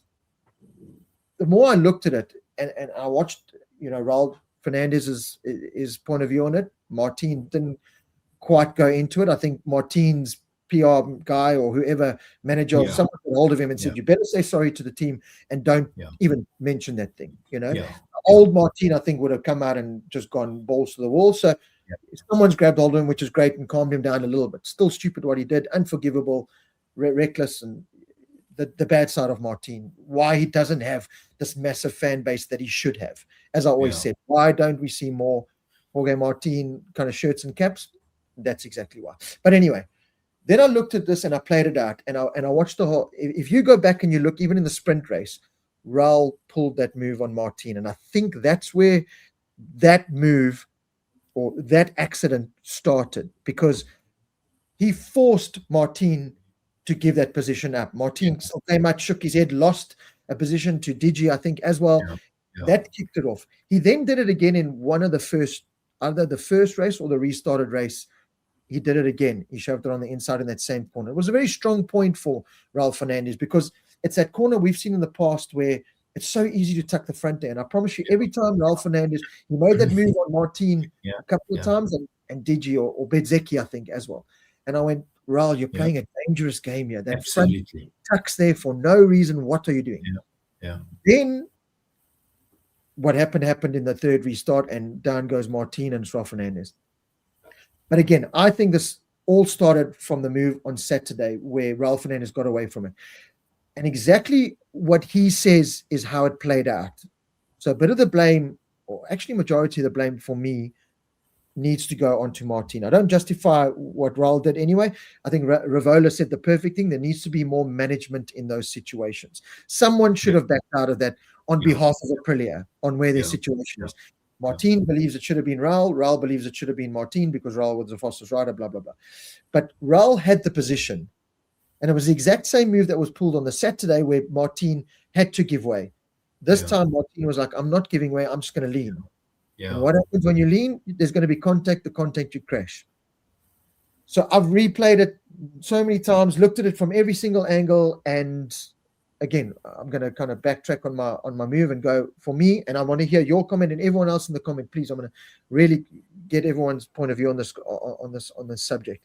For me, it's a Martin mistake. He's got to take blame. I still think Raul has obviously a role to play in it, and should have looked at it and gone, okay, well, let me take the sensitivity of the situation here, being Aprilia, Martin in for the championship. But at the same time, if he's out the door, does he have to? Like Davide Brivio says, the opportunity was there, and any race is going to take it, no matter who or what you are. So yeah, Paul, let's hear your point of view. So Rob, when it happened, I also thought initially I was like, it's two Aprilias, should this be happening? Then I thought, first of all, I never for 1 second put the blame on Raul Fernandez more than on Martin, because he definitely had the inside. They races. Just go back and watch when Fermin Aldeguer passed Pedro Acosta. Now I know it's it was later in the race, but it's through turn, kind of, they call it turn 3 at Barcelona. Pedro drifted, he must have drifted 3 centimeters wide. Yes, we know by that stage he had no rear grip left, or no edge grip. And you actually see Aldeguer accelerate to get into the gap, because now Pedro's left, he's left this much space. I think that's exactly what happened with Raul. He saw Martin just run fractionally offline. There was a gap and he went into the gap. Now, this whole scenario, we're only 6 races into the championship. I believe nobody from Aprilia has gone to Trackhouse and said, listen, our 2 Oaks are racing for the championship. Please back out. It's too early. And if it was the second or last race, different story. Yeah. So is it right of Revelo to go and shout at Trackhouse? I understand that's the heat of the moment. I'm fully aware of that. But I do think that Raul was there to race. Martin left enough of a gap for him to take it. The opposite side of the coin, or the other side of the coin, is Raul should be thinking to himself, listen, this Oak is in the championship hunt. I'll get him in another lap's time. I know I'm faster than him. My bike seems to be working. But I don't think Raul's mental fortitude stretches that far. I think his mental fortitude stretches to 10 seconds in front of him, and he saw a gap, and I don't want to say he took the gap. I firmly believe it. Yes, I see this comment, racing incident, 100%. The problem is when it's a racing incident with the possible championship leader, could have been leading if he hadn't got taken out then, or possible world champion at the end of the year, versus an Oak who's got no chance of winning the world championship. Then you got to, and it's on the same manufacturer. These things then come into play. So I don't know, Rob. I just, when I read your post afterwards, I was going to say, you and me tonight, I'm getting scooped off the show because we're going to argue. I'm glad you've now, because I then went and rewatched it, and I was like, I was okay with it. I'm going to say it's a 48% Martin, Raul 52%. It's a close thing, but it was a racing incident. But I just think for this time of the year, both of them need to get the points. If Martin had just finished, I can't remember where they were racing for, 5th and 6th, I think it was, 5th and 6th. If he had finished there, he was 3 places ahead of Bezzecchi. He would have been, if not leading the world championship, he still would have been 1 or 2 points behind. Now he's 14 points behind, because he can be hot-headed and I'm a previous world champion and this is my piece of tar. You stay out of the way. And Raul's like, well, I've got nothing to lose because I'm nowhere and I'm faster than you, so I'll just... So it was, that's where, once again, the management side of Aprilia, I think the management side of Ducati works these things a lot better, where they have maybe more clear or more defining boundaries, where they say, listen, guys, yes, race as fair as you want, but let's try and avoid, because besides Mark and Pecco a couple of years ago when Mark was still at Cressini, it's not often you see the Ducati Oaks taking each other out like that. So very difficult one to put a call on. But it's certainly now it's kind of Martin's impression will be, now this is war. And that's the wrong thing. He needs to think now like a De Gea and Antonio. I'm faster than you. I'll just beat you on the track and make sure I get all the points. I'm not going to be an idiot and do stupid things, which is kind of what he did, because I think he did. Once he saw that Raul was taking the gap, he kind of closed the line a little bit on him. But I'm going to say racing incident, but a little bit more towards Martin making an error. And now there's war between the Aprilia teams, which is the last thing they need or want. you know. So, and then with I taking Pedro, it's very unlike him. It just seems like there's a lot of untoward pressure coming from somewhere that these oaks are making I don't want to say mistakes. They're taking gaps that possibly they shouldn't be, you know, with consequences for one or the other. Obviously, Pedro, very disappointing. He didn't deserve to finish like that. And Martin, he's got a championship to try and win. So it's if nothing else, going to make the racing even better. You know, I think it's a very good comment. You know, that Judah Spree in YouTube has made. Will have the same turn, same first turn at Mugello. Talking about these incidents and this, Catalunya almost invites all of this. You know, the Ayaguras, and we saw it in every single race this week in Moto3 and Moto2. That last corner where before the Rossi Lorenzo move all those years back, you just didn't pass there. You kind of follow. That kind of just opened up this can of worms for Catalunya to go, well, you can put a move in there. And Catalunya, the riders, there is a different kind of mentality to Catalunya, because you know, talking about the first turn, John Mir came out and said they've got to rethink the first turn, you know, how they approach it, because there's always something at the first turn at Catalunya. And he's right. But like Pedro Costa said, well, what do? You can't make us go straight lining into a fast right-hander. It's going to make things worse. There's no runoff. You can't make it tighter because it's already, you know. So what do you do other than literally fit the track the other way around? There just seems to be something where riders think they can just take more of a chance, you know, push the limits a little bit more at Catalunya. And maybe this weekend is the straw that broke the camel's back and is going to slow them down a little bit. So, you know, we'll get a little bit more into that just now. I just want to quickly touch upon this comment here from John Dubell 6224 in YouTube. Paul, how jealous are you feeling, right? Rob, should we even talk about this guy? No, I think you must ban him. Yes. So excited I can pop. Going to my first MotoGP race at Mugello. Oh, John, just don't go home. Let me tell you a couple of things, John. First of all, those Italians are mental. Take earplugs with, not for the racing, for the spectators. When you walk through those campsites, they've got their chainsaws with open exhausts that just don't stop revving the whole weekend. But let me just tell you, make sure and I said it in an article I wrote for Rob's magazine in 2013, make sure you are not leaving to get to the airport on Sunday night, because you won't get there. There's one road out of Mugello. It takes you, just bank on 6 hours. Just stay there and dop beer and then catch an Uber or get someone else to drive, but let me tell you, you're going to be blown away by the atmosphere. It is, well, for me there in Misano, and I haven't been to the Le Mans and the Assens, but that Mugello, if I could go to one race again, I'd go straight there. It is. It's absolutely fantastic. As I said, Sven Gunner's going for his first Mugello experience as well, on behalf of MRW, which is going to be great. Give us some insight there. But it's always hard, because even when I was at Le Mans, you try and be this professional to, you know, do your job in there, but you're just taking in. You're just a kid in a candy store. I mean, I watched Catalunya this weekend, and I was almost in tears on the couch, because I just come from this amazing Le Mans experience. I just want to be there. I just want to be in the paddock and just see those colors, hear those bikes, hear the rumors, you know, hear all the good, hear all the bad. Just want to be part of it. It's just that ecosystem it just grabs you and it just doesn't let go. So it's absolutely fantastic. So yeah, John, enjoy it. Very jealous. Send us, you know, join us for the Talking MotoGP the week after that, and would love to hear your thoughts on your experience. Just going back to the past weekend, remember the dramas that we've had with Raul Fernandez and Martin, both Spaniards. So this is you know, we don't get it in South Africa because we don't have MotoGP race for Brad Binder to come and be the hero.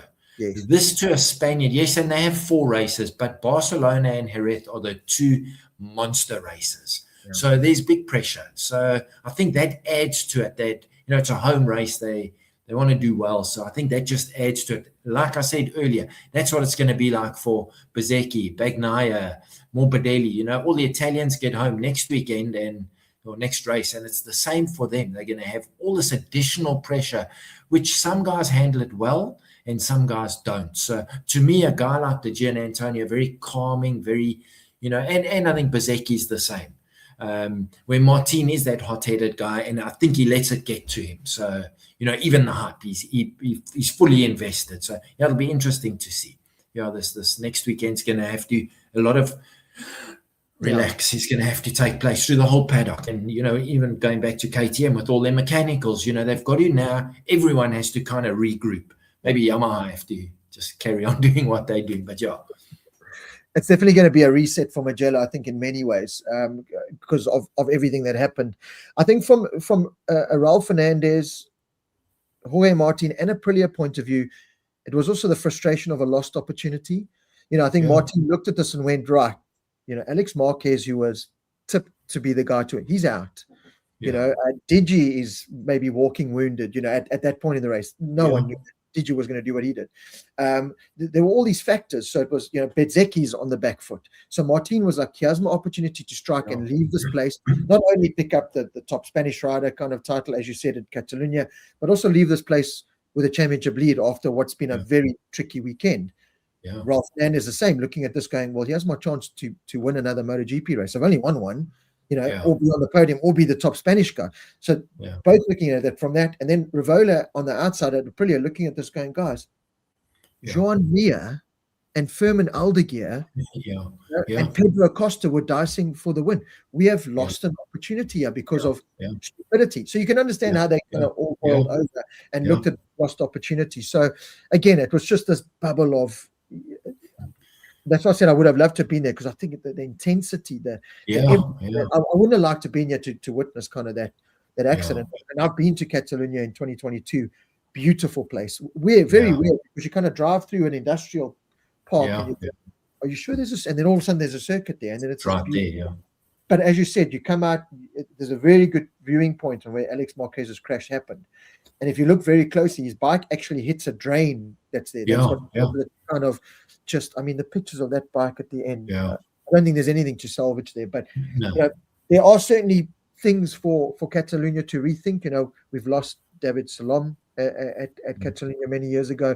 Pecco and them had that horrific crash last year, turn one. This year, Zarco, Alex Marquez. There's a couple of, and I wonder what kind of picture is going to be painted for Catalunya next year. I wonder if we're going to see air fences down the side there now, or that wall moved back. Or there's going to be any kind of changes with turn one after this weekend, but certainly things kind of have to be relooked. One of the suggestions, which I suppose it's not ideal, but they could do it, is move the start forward towards the first corner. Because the guys are saying we're getting to that first corner at 300 k's an hour. They're in fifth gear. Then, because it's because of, and I'm sure you've listened to the podcast with Matt Oxley. Yes. They're saying because of the whole shot device and the lowering suspension, these are drag bikes. So when they get into the first turn, that whole group of riders, all 22 of them, are kind of all together. So the guys in the middle, their air is so turbulent compared to when it's one or two in a line. And that's the problem. It's not like they're getting there at 180 k's an hour. The difference between 180 and 300 is immense.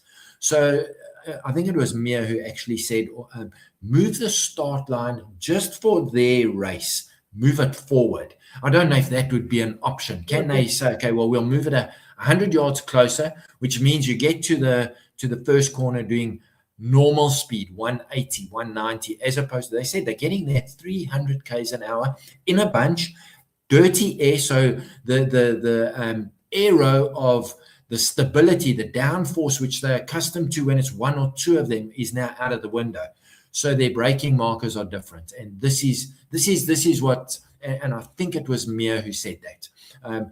Makes a lot of sense, and that might be a short-term solution, is just move that start line. Just, they say there are three, Barcelona, Phillip Island, and there was somewhere else, I think Le Mans, where there's no defined first corner to disengage the whole shot device and slow them down.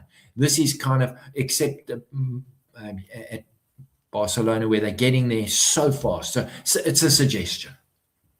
Bernard's got another suggestion: open up the grid for Catalunya, increase the spacing between rows. Could be something. I don't know how. But again, Paul, this was an argument that happened when I was at Le Mans, and I didn't realize it was such a big talking point. But it's actually come out, especially with what's happened this past weekend, the talking points become even bigger, is that, the riders have this rider committee to be involved in the safety committee, where the riders rock up, they have kind of a platform for them to go, right, we don't want this, we don't like this, we don't do this, have their say. And Jack Miller was very vocal about it at Le Mans in his debrief, saying, it's myself, Pecco Bagnaia, Luca Marini.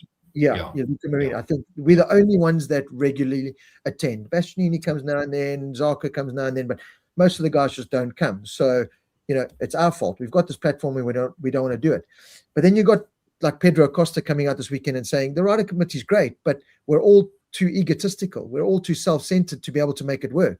And if I look at a couple of years ago when I was in the paddock and, the likes of Brad and other riders were going to it, they were saying, it was great, but it just turned into an argument. Everyone was just so disjointed. It just turned into a waste of time for everyone. That's why they kind of don't do it. But there does need to be some kind of, relationship come there together. And they do need to kind of put their egos aside and say, right, especially now after this weekend, we've got to kind of look at things as human beings, as riders, the community, because, if something doesn't change, this could have and should have been a lot worse, and it could have been prevented. So another big talking point within the paddock. Yeah, absolutely. Yeah, the collective needs to work together sometimes. They can't all just be individual. Yes, as much as there are 22 or 24 individuals, now and again, they've got to be, one body to put forward their ideas, and if they don't stand together, their voice will not be heard. I read that article, so it's very interesting. It's a difficult dynamic because they're there to race motorbikes. Now to have you want this done and I want that done, exactly what you say. You went with Brad a few times. It becomes petty, and then the guys lose interest straight away. But when the big issues happen, then suddenly maybe it's taken a little bit seriously again for the next 2 or 3 races, because there can be dire consequences, and nobody wants that to happen. Speaking about the internal controversies and the riders having their say, Pedro Acosta came out, and it was hard seeing a Pedro. It wasn't nice seeing any of the riders have to deal with that. But Pedro looked, and I think it was because he saw an opportunity lost as well. But he came out and said there was no need for a third restart. What are your thoughts on that, Paul, and everyone in the comments? What was his thinking behind it? I heard him saying that why did we have that? I'm not too sure. Understanding that it's a spectacle, first and foremost, Liberty Media want this thing to work. I'm not sure. Me personally, we saw one of the better races so we basically had a sprint race with full points. So, I'm not sure why he said that. I'm not sure if I agree with him. I understand we're not in their situation. I would hate to know what the stress is. I think the most stressful part is lap 1. No matter how calm you are, no matter what your demeanor is, the risk in lap 1 is insane, because everyone basically is together. It takes a lap or two to kind of find your groove, and yes, you're going to make some overtakes or be overtaken, but that lap 1 is generally when the cuck happens.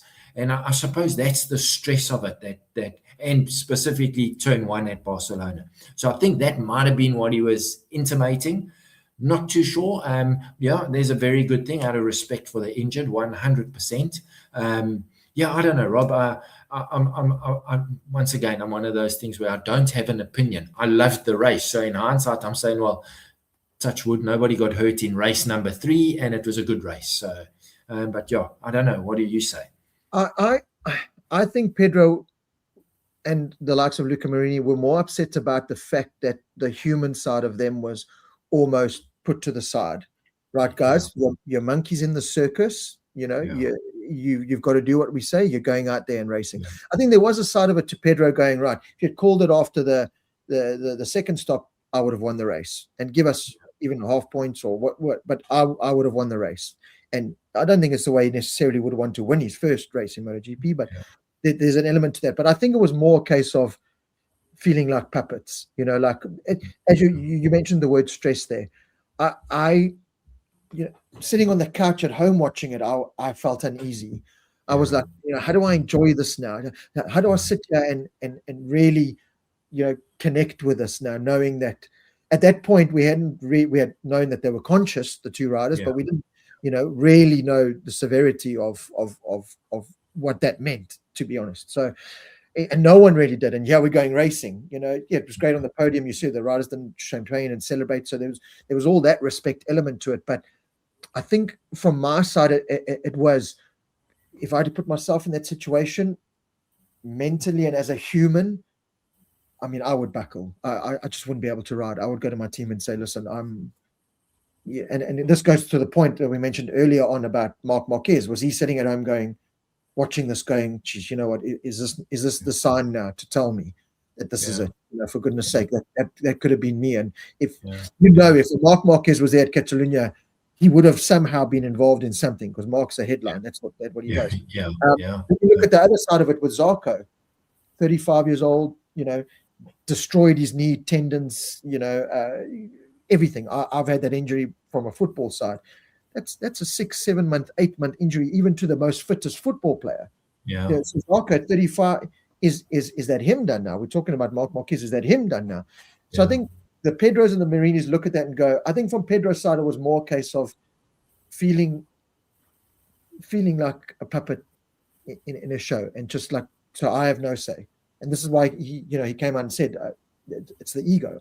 The riders' egos will just not, let the human factor actually come out and make the correct decision on behalf of the human beings on that circuit, not the professional on that circuit. A very difficult one to have a right and a wrong answer on. The reality is they raced and it's done and dusted, and clearly they were not happy, or some of them were not happy about it. But at the end of the day, Liberty will come out and say, as you've just said, it was one of the most entertaining rides we've had in a while. Jean Mir was up there, Firmin Aldeguer was up there, so there were all these different factors, the Raul Fernandez, Martin. From a spectacle point of view, Liberty are doing this, the puppets are working. But from a personal point of view, I can understand. The other side to it, Paul, in the MotoGP decision making, another thing to come out of this, which it irritated the hell out of me.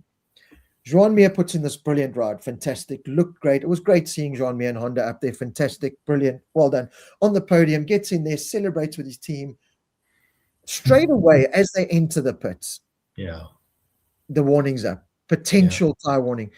Now listen, just give it another 5-10 minutes, even if you have to, before you put them on the podium. Let them celebrate, let them do all of it. To me, that's proper pie in the face. That is just stupid. And they need to relook at that. To put him on the podium, celebrate, and then 16-second penalty an hour or whatever later. For God's sake. For me, that just ruins it. They did it with Maverick Vinales, last year in Qatar. It's just the wrong way to handle that situation. How long or how much information do you need? If you that quickly can go, right, there's something not right here, he's up. You surely can make a decision very quickly. I don't know what that process is, but that's got to change, because as much as, it was cool seeing Mir celebrate, and he goes and gets the trophy and everything, but then an hour later, oh no, it's Pecco Bagnaia on the podium. So you're giving that opportunity to someone who's cheated, and the opportunity for someone that didn't cheat to not stand on the podium, and they need to relook. I didn't enjoy that. Rob, and we've discussed it ad nauseum, this tire pressure rule, and this is the first time that it's come into, what were there, 5 riders that had penalties. That's unheard of. We've had one here, one there. I think the most we had, not last year, the year before, the first year it came, we had 2 riders under. That was when you still got a freebie. You were allowed 1 indiscretion. To me, it's the worst rule that was ever invented.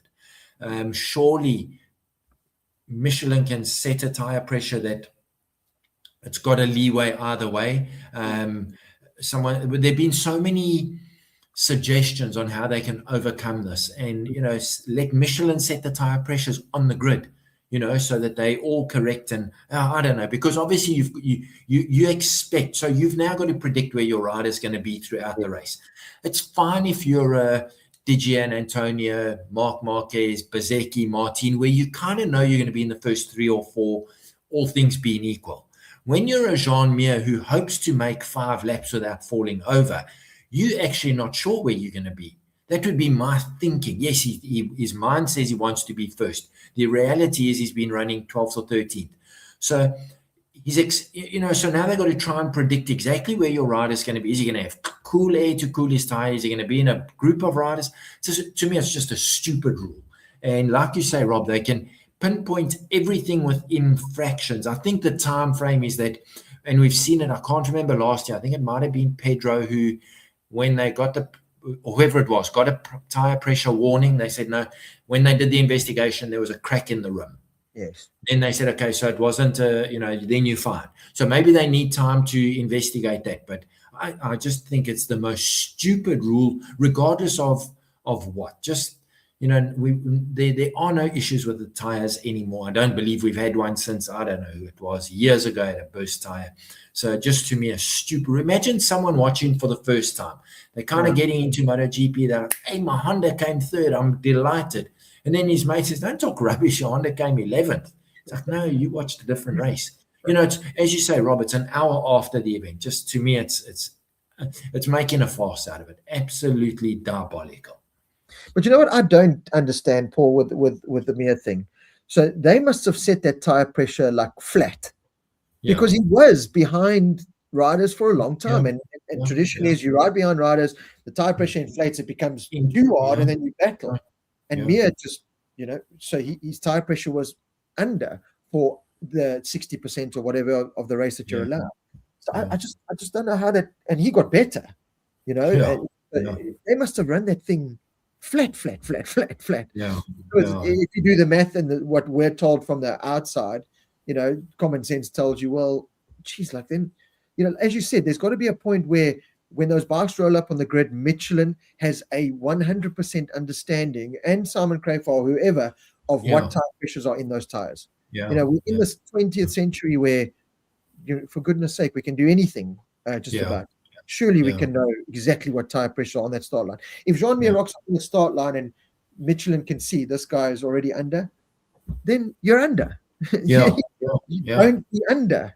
Your starting point. Don't do it. I hope we're not going to see this with Pirelli, like you said. Yeah, let's hope, because it's farcical. There's no other word to describe it.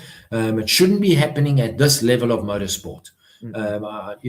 Where the rider, and I know they can send their messages on their dashboard. Do they control it? Can the team see that? We've discussed this before. I can't even remember. I think it was Wayne Taylor or Oli Moto. Someone said, no, there is a reason that why they can't see it on their dash, or that I can't remember. But to me, it's ridiculous. Absolutely ridiculous. Unfortunately, Jean Mir, after all that hard work, putting his life on the line just with his Honda. And not falling off. I mean, that's a miracle for him. Then he was 16. So, I feel for him in that way, but it was good to see the Honda battling up there.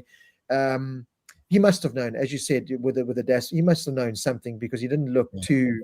Anyway, he was there. Firmin Aldeguer was a good one for me, because, as I said, I saw him firsthand at Le Mans, and the guy is like the walking wounded. How that guy is getting a MotoGP bike around a track, let alone finishing on the podium, is amazing to me. At Le Mans, he was second-hand. He came after Le Mans weekend and said, I'm battling.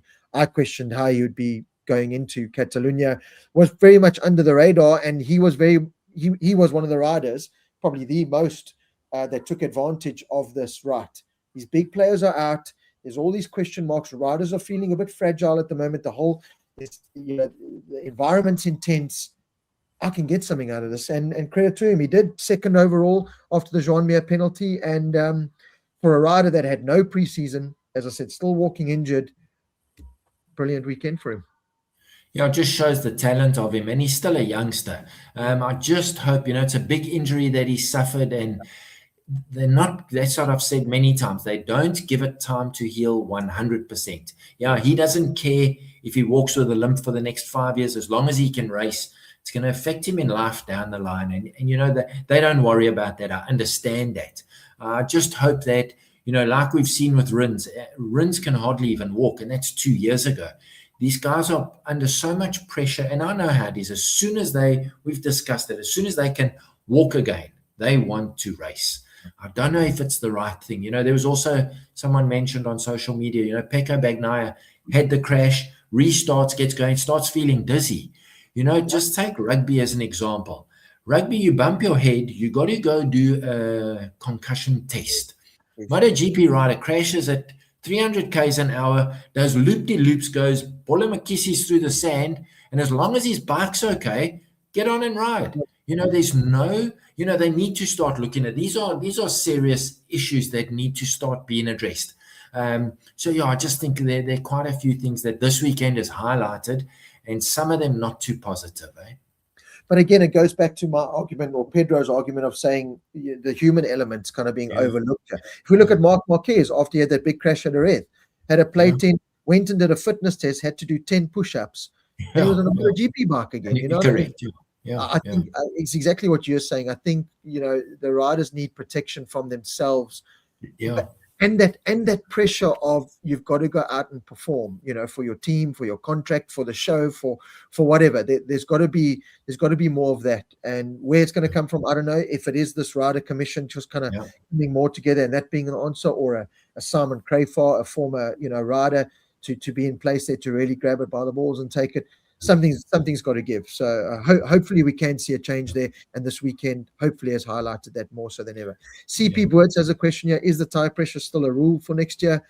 Anyone in the comments, Paul? I don't know if you know. I don't know. I looking at it and the way Pirelli have always gone about their racing, I can't see that rule being enforced. I'm going to say right now no, but once again, last week on the Matt Oxley podcast, he said we'll only find out next year. Okay. Once they're on the Pirelli, so nobody knows. I do know that after Hungary, they have a test on the Monday, and the 850s and Pirelli tires will be there. So that might give us I don't know if there'll be any feedback to say, listen, we're quite happy the tires are going to be perfect. I don't know if we'll see that kind of info being generated. I doubt it. I think it'll only happen next year, but according to Matt Oxley, who's in the know, he says right now no one can answer that question. Paul, you talk about that test. Obviously we're all very excited for that test, to see the new 850s, the Pirellis, how it's going to perform, the new bikes, the less aero, blah blah blah. I think it's going to be a key factor, and I wonder if by then all the rumors and all the riders' contracts would have been outed by then, because they have to be in a way. Yeah. If Brad Binder's not going to be with KTM next year, there's no ways KTM are going to let him test their new 850, with all that data, if he's potentially going to a Trackhouse or somewhere else. If you know what I mean? Pecco Bagnaia, are Ducati going to let him test that 850 knowing he's going to Aprilia? Yeah. Are Aprilia going to let Martin test their 850 knowing that he's going to Yamaha? And, that test is going to just be the open window to kind of go, right, this is where everyone's going. So another reason to be excited for that test. Yeah, absolutely. I wasn't sure at that test, just on that point, is it the MotoGP riders who can test the 850, or is it only the test riders for the different I wasn't sure. I just saw that that test happens with Pirelli. The article was actually stating more to the side that it's Pirelli tires. It just said the 850s and Pirelli same day. Yeah, there's I don't know if it is the Hungary test or if there's one after, but there is a test coming up where all the riders will. Okay, so it must be that Hungary test. Yeah, must be. So then you're quite right. Yeah, it's open to the paddock. So whether it's Hungary or not, again, someone in the comments that has more knowledge than the two guys hosting the show, you can tell us. That'll be great. Paul, another rider that got a penalty, Iagura, we mentioned him earlier with Aprilia and his little incident. I just looked at it, and very unlike Iagura, we sang his praises last week for a rider that passes cleanly. He came out and said it was stupid of me. And again, I think it was just caught in that moment, saw an opportunity, knew what Rossi had done, and it was a stupid thing to do. I feel, so sorry for Pedro Acosta. He didn't deserve that. But, I don't want to hold too much against Iagura, who, again, showed that he's a rider to be taken seriously because, again, had great pace, was coming through the field. He's just got his sword out, this qualifying, and he got hampered by the fact that it was a sprint race. If that was a normal 25 lap race, I think it would have been a different outcome for Iagura. But again, another little bit of a negative for Iagura, but one that's a bit uncommon, but a lot more positives for the Iagura kind of just, what the Iagura brand, I suppose, that he's a real top quality MotoGP rider. Yeah, absolutely. And exactly what you say, Rob. Very unlike him. Pedro was definitely losing positions hand over fist. Iagura saw an opportunity that in hindsight, wasn't there, but he took the gap. I'm glad Pedro didn't get hurt because they were going pretty quick when that happened. But yeah, just Ayagura, unlike him, but maybe just that little bit of a racer instinct kicked in for that split second. But certainly he's showing that. I think he's finished every race this year, Sunday race, where last year he had a great start and then suddenly he couldn't stop crashing. He seems to have found that balance now of riding on the edge, not quite on the edge, hold a little bit back, and the last third of the race, he's very good, which is exactly how he raced in Moto2.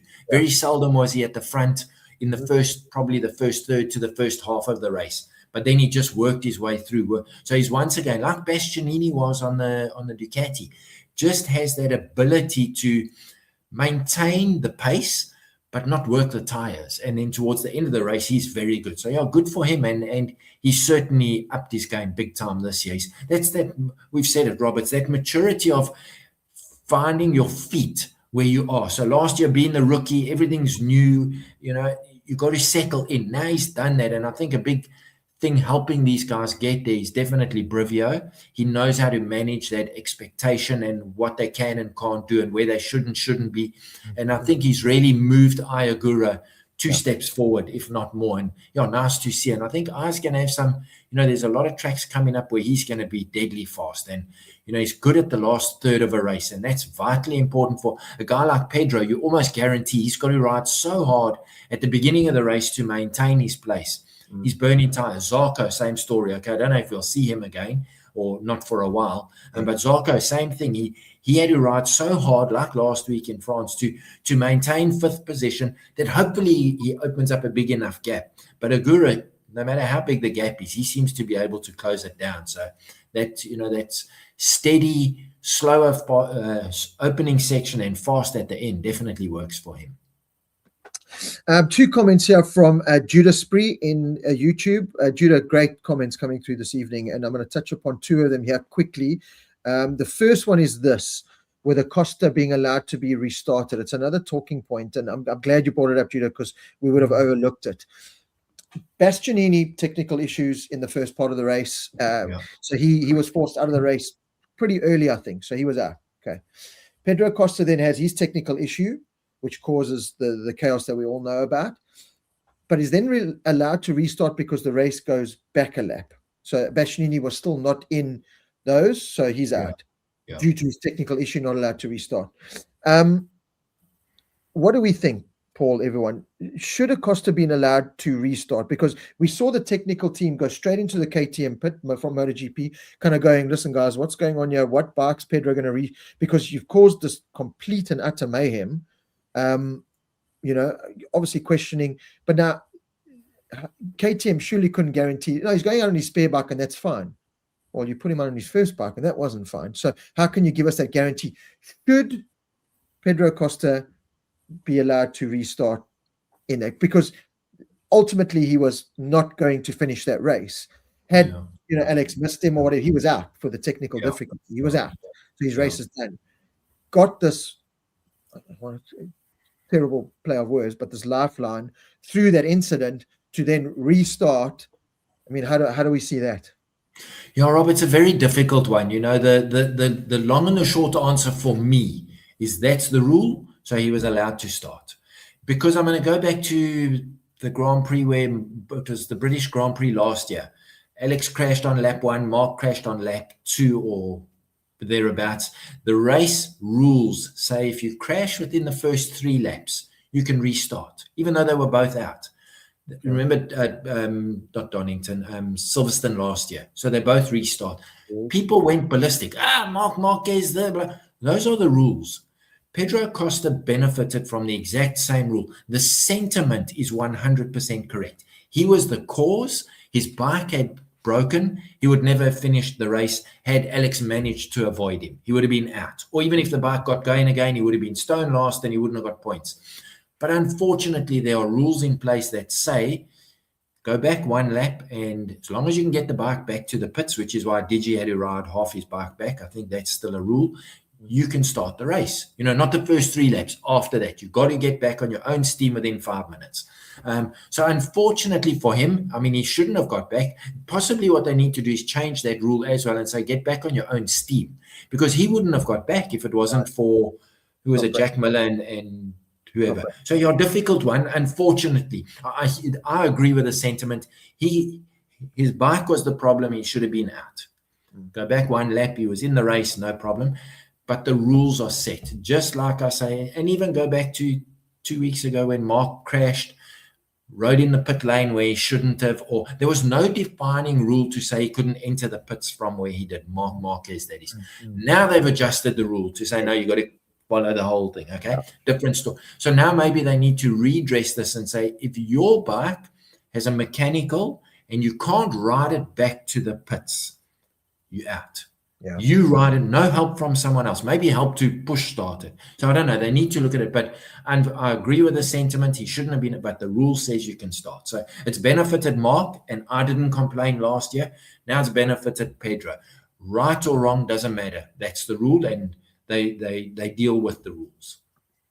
I'm going to agree here with Rob Rot 91 on YouTube, Paul, but what I think we are saying is that he caused it. Alex and Mark didn't cause the rule, the Silverstone thing.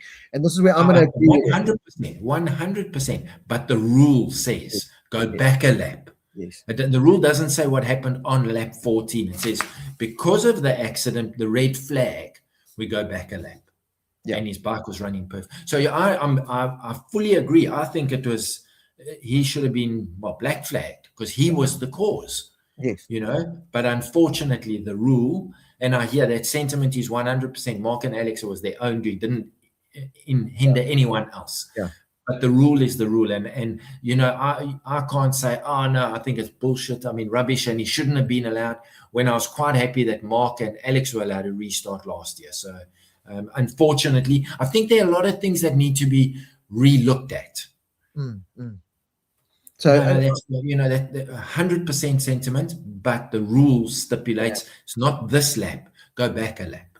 But I think they should make the rule, you get back to the pits on your own steam. And if your bike is able to do that, you can get on your spare bike. That's a good way of looking at it, Paul. I agree with that. And, because that, if the rule was any other way, or like, did you also benefited from the current rule? He got back to the pits. He was. But he got back on his own, Rob. So maybe someone helped him start it, but no one was pushing him, eh? But that's what I'm saying. I think exactly what you're saying. There's two factors here. First of all, if you are the root cause of the stoppage, which Pedro Acosta and KTM were, the second problem, as you said, if he didn't have a Jack and a top rack helping him get back to the pits, he wouldn't have get back to the pits, which means, sorry, Footstoots, you're out of the race. Your bike cannot get back to the pits. So I do think they need to relook at that. Yes, but the change. Okay, we can go on that subject forever. Agree with that. So I want to talk. There was another comment here from. Okay, so here's a comment from Sven, which is very informative. It's going to take half of Paul's face up here and mine, but it's fine. About there we go. That's better, Paul. So about the testing, full-time MotoGP riders will not be able to test the 2027 machinery until 22nd June, the Monday after Czech Republic Grand Prix. We thought Hungary, close neighbors. There we go. So okay, well that's really good information. Thanks for that, Sven. However, the increasingly active rider market ahead of the 2020 is set to complicate matters. Only those riders who have already have contracts in place for 2027 or have renewed with their current manufacturers will be allowed to blah, blah, blah. Obviously, that does make sense. So as that's going to paint the perfect picture. Well, first of all, we'll have complete clarity surely before that. It'll be stupidity if we don't have clarity, and that test will give us the clarity, if you know what I mean. It just kind of shoots. For sure. Where was this other comment here? Yes, Judah. Will we see real performance of Toprak at 850 test with Pirelli? I'm gonna say we're gonna see a lot more of the true potential of Toprak. I don't think we'll see the absolute outright real performance of him. I think there's going to be a lot of adaptation for a lot of riders to do with the less aero, with the Pirellis, with this, Pirellis have always worked really well with production-based bikes. Well, superbikes you can almost call them prototypes like MotoGP, but they're still production based, and they get a lot of their information from, being production based and production based race series and. They're going into full kind of, prototype mode. Yes, they get a little bit from Moto 2, but this is a 300 horsepower or 290 horsepower, completely different animal. So it's going to be a lot of adjustment. But the short answer to your question, in my personal opinion, I do think we'll see a much better performing Toprak Razgatlioglu. I absolutely hope so, Rob, because, there's absolutely no question about his talent. If you watched one race of World Superbikes last year, or any time that he was there, you would have seen what an enigma, what a special talent he is. But he just hasn't had the equipment to show his talent in MotoGP. Another thing, I think he's 30, or he turns 30 this year. He's not a youngster by, Fermin Aldeguer is 22. Pedro might be 22, to now have to change from years on a World Superbike to a MotoGP bike to a bike that's not performing. So is he, like we've seen with Quartararo, is he testing 500 different things on it? We don't know these things. So it's been disappointing to me, because we know the talent and the hype surrounding him when he came into MotoGP at the beginning of the year.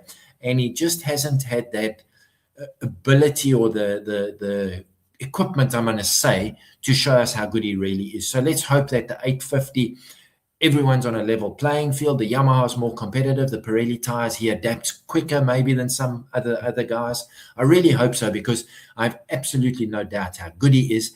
But if you just switched on MotoGP now and someone said to you, listen, this is a 3 times World Superbike champion, you'd be like, jeez, this looks a palooka. In all fairness, and I say that with no disrespect at all. He is a superstar, but he just he's got the wrong package to show his talent. So I hope that Yamaha are competitive, which we need. We need everyone to be competitive, but just so he can say to Oaks, well, let me actually show you what I can do. Paul, we're going to end the show off with just a little bit of rumors and speculation, talking about the rider transfer market. Touch upon a couple of big points that came out from this race weekend. Joan Mir, Gresini Ducati bound alongside Danny Holgado next year. What do we all think of that? Yes, I don't know. Look, I must be quite honest. When I heard the rumors, 3-4 weeks ago, that he was in line for a Trackhouse ride, Mir this weekend showed how good he actually is. That bike is not a third place bike or a podium bike, the Honda. Zarco's been good on it. I think Zarco's more accustomed to the Honda than Mir. Mir just crashes so much. So I think the talent is there. Certainly he's, I'm not sure. Gresini, do they need him? He's been in the paddock a long time, eh? I don't know. I'm neutral on that. Do you take Mir over Gonzalez? Yes, I don't know. And we discussed it last week. Why is Gonzalez not being bandied about this MotoGP paddock? What holds him back? I don't know. You said you think maybe there's something to him. I don't know.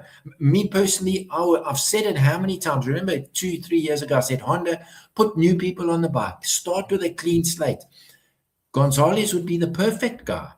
But then you got 2 rookies on the bike, then I'm not too sure. So, yeah, I don't know. Mir, I'm just, if he strings, I'm going to hold an opinion on this to see if Mir can go 3 races in a row. Reasonable results for the Honda will be a 8th to 10th place, and 3 races without crashing. Then I'm going to say, listen, and I know the reason he's crashing is because he's pushing the bike so hard. But Luca Marini's not doing that. Yeah. So I don't know. I'm neutral on that one, Rob. I really don't. And it's a new rumor. I don't want to say Gresini are now scraping the barrel. That would be doing Mir a bit of a disservice. He is a world champion, a previous world champion.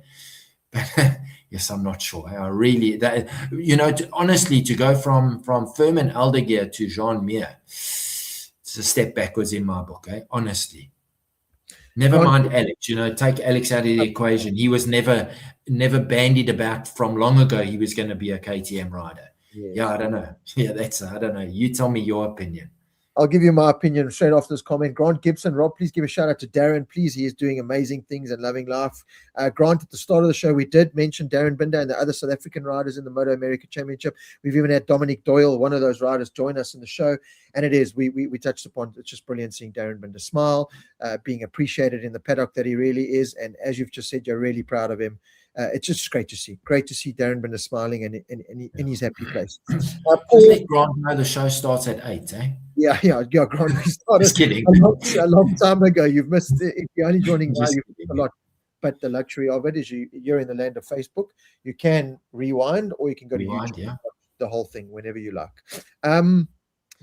Your opinion on Mir, Rob? Yes, Olimoto, I don't think it's because KTM and Honda suit low grip. I know he's replying to another comment. Yeah, I don't know. I honestly don't know with Mir. As you said, Gonzalez, it sounds like he could be potentially World Superbike bound, which just amazes me because, I don't, I said it could be a personality clash or an arrogance thing or whatever, but that's what all these guys are at that level. And I don't think he's any more so than a Raul Fernandez or some of the other, or Martin or anything. If you can deal with them, you can deal with Gonzalez. And I highly rate Gonzalez. I really do. I think he deserves a MotoGP ride. Mir comes with that pedigree of former world champion. I'm the same as you, Paul. I honestly don't know what to make of it. There's a supremely talented rider there, as he proved. Okay, sure, the tire pressure, take whatever you want, but there's a guy that can ride a motorcycle really fast there. I don't think, and this is so weird to say because it's a complete contradiction, I don't know if you're going to get the consistency out of him, but the consistency is what won him his world title. So yeah, absolutely. Is it a machinery thing? Is he going to climb on a Gresini Ducati and just prove us all wrong and showcase his talent and everything? I don't know. It's a tricky one, and no one's really commenting on Mir. In the comments here, Olimoto touches upon Gonzalez is seriously unlucky. The guy is doing better than Aegis, Vietti, and Guevara, and they are all being linked to MotoGP, and Holgado and Alonso already. Are they being overrated? They haven't really kind of sprung on like Gonzalez has, and they're in their second season. Again, is it just a name? And I don't know, and where they came from. Is Gonzalez, because he came the World Supersport 300, then World Supersport 600 route into MotoGP? Does that backfire against him because he hasn't had that upbringing compared to Alonso and that, or is he just the ugly duckling of the Spanish fraternity? He's the Spanish rider we could kind of do without. I don't know, but I agree. I think if you're talking about the Guevaras and all these other guys, you should be talking about Gonzalez. And Guevara is a name that is going to MotoGP in place of Jack Miller. Yeah, it just doesn't make sense to me, but there's obviously a lot going on. The other side of the coin might be his management team, whomever they might be, saying, listen, if you don't pay him X amount of money, we're not interested. That could be part of the reasoning, and they pricing him out of the market. I got no idea. It just doesn't make sense that his name's not even bandied about. Like with Brad, it worries me. Even when they're talking negative about you, if they're talking about you, they're thinking about you. When it's crickets, that's the problem. So I don't know, Gonzalez. If I was a manager not knowing him from a bar of soap, I'd be thinking, why are we not talking to this guy? He's showing the consistency. He's clearly got the speed. He fell apart a little bit last year, but he seems to have matured, and that's what life is about. When you get kicked in the teeth, stand up and do it again and do it better. And that's exactly what he's doing this year. So I don't know. I'm a little bit flabbergasted at the names that are being bandied about instead of him, Perplexed. Marianne, thank you so much for the comment and joining us. Really appreciate it. Olimoto, I agree with you a lot with Alonso. I watched him this weekend. I know there's a supreme talent there. We saw what he did in Moto 3 days. There's a supreme talent there, but he's had bad luck. I mean, the guy's been taken out. He's had crashes. I mentioned it a couple of weeks ago in one of the shows that I worry that he's going to be almost like an Alex Rins of the paddock or a Danny Pedrosa, where you've got all the talent in the world, but bad luck and injuries and these things kind of hamper him. But looking at it from the outside, he hasn't kicked on. And I look at it and I think they're rushing him into MotoGP, him and a couple of other riders, even Guevara. I think that Moto2 is is a great feeder class, mentally, physically, rider talent-wise, to really prep you for MotoGP. You know, Diego Moreira won the title, cool. That's the way the game goes. You win there, you get a chance in MotoGP. And you look what he's doing there. There's more to come from Moreira. I have no doubts he's going to be a quality MotoGP rider. But Alonso, I look at him and I go, just stay in Moto2 until you really win it, until you really do a Pedro Acosta, then you get shipped to MotoGP. Holgado as well, a couple of really good races, but you know, Pedro Acosta dominated Moto2. You know, those riders dominated and they went up for good reason. Until you're dominating something, I don't think you should make the leap up. And Gonzalez is not dominating, but he's certainly been a front runner now, a serious front runner, championship contender for 2 years in a row. And that warrants it more than Holgado. Has he been for 2 years? I mean, has Alonso 2 years? No. Has Guevara? No. And I agree. That's where my concern comes in. So let's see how that plays out. The other name, do you want to say something? Sorry, Rob, I just want to interject there. The only spanner I'm going to throw in that argument is a guy called Fabio Quartararo. Yes. Who, if I remember correctly, only won 2 Moto2 races, might have been 3 in a 2 or 3 year span. Also, when he moved to the MotoGP paddock, I was like, sheepers, why are they picking this guy? And I mean, his first year he was runner-up, his second year he won it. So, you know, I'm just throwing that in. I agree fully. I still think Gonzalez should be bandied about before Senna ages, Guevara. David Alonso was definitely something special 2 years ago. I agree. He hasn't stepped up. But anyway, it's an endless argument. But I feel sorry for Gonzalez for whatever reason. He's just the forgotten child. Oli Moto makes a good point with this Furman Aldeguer thing, and I don't know if I know it's like almost confirmed he's going to VR46, but it doesn't make sense to me. Rossi's literally just come out this weekend saying, I want Italian riders. I want to focus on Italian. No, but didn't he say he wants the second bike to be an Italian rider? Yeah. But I don't know if, okay, look, it was Ducati kind of just finding a seat for Furman amongst, you know, Gresini not fully committing to them yet, so they needed a place. So they've kind of, as Oli Moto, they've kind of just shipped him to VR46, who kind of want him but don't want him.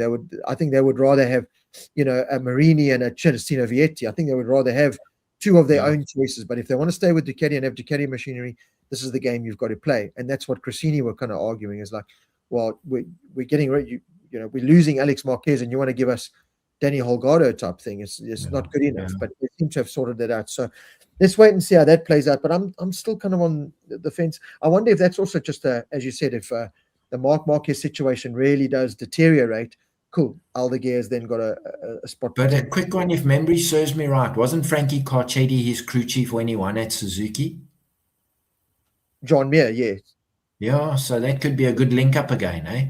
That could be a motive. Yeah, that's a very good point that you've made there, Paul. You know, that could be a when I say a swaying factor. Maybe Frankie's gone to, you know, maybe Gresini are saying, okay, who are we going to look at? And Frankie has said to them, listen, I've worked with this guy. I know the potential, possibly. And, you know, sometimes those, you know, we talk about fractures in relationships. Sometimes a previous relationship where it was a good one, can be a benefit. So, you know, that could just be something that's helping Gresini fill that hole. Yeah. I'm still going to say I'm on the fence on that one, but that could be the thinking behind it. Yeah, very good point. Didn't even think of it like that. So that's a really good point that you've made there, Paul. Thank you so much for this, for that. I want to answer this question here. James Thompson, 6125 in YouTube. Rob, looking at the lap times this weekend, will Moto2 bikes start to rival 850 lap times? Aren't 850 supposed to slow the bikes down? So, James, I can tell you now, the MotoGP, the 850 MotoGP bikes, in my mind, and Paul, I don't know what you think or everyone else thinks, you know, I could probably see them being a second maybe off what the current bikes are by the end of it. Yeah, Rob. So Matt Burt interviewed Aleix Espargaro. Did you hear that? No. On the live feed, and Aleix said or it wasn't Matt, who's the guy who runs around in the pits? He's an ex-racer anyway. He interviewed Aleix, and he said to him, and Aleix, I know you can't tell me too much about the 850s, but how are they? And Aleix said, you're going to be surprised at how close they are to the thousands. Lap time wise, he was talking lap time wise. He said people are going to be surprised at how close they are. And that's from a guy who's been testing the 850. Yes. So, yeah, I think it's going to be way closer to MotoGP times as opposed to Moto2 or World Superbike times. Yeah. Well, that, you know, this was the argument, as Sticky Wiggy says here. He said they were very close to current bikes, which is, you know, Liberty and Dorna need that because they can't have this premier class of prototypes running at the same lap times as their production-based World Superbike series. So they've got to make sure that they still have these, you know, this high-performing, high-level fast. People want to watch these prototypes go around a racetrack faster than World Superbikes. Yeah, I think what will happen is possibly a drop in top speed, but certainly better corner speed. So I think that's where the time will be similar. So maybe initially a 15k an hour drop in top speed on the 360k an hour circuits, but corner speed will be, you know, you only have to be 0.2 of a second faster through 2 or 3 of the fast corners and you've made up that time. Good point here from John Kutsia. Do you think Aleix would have been testing on the Pirellis then? I mean, surely he was. He just wasn't allowed to talk about it, but he definitely tested on the Pirellis. Okay, there we go. Okay, another big shake-up in the transfer market is Jack Miller. Looks like his MotoGP career has finally come to an end.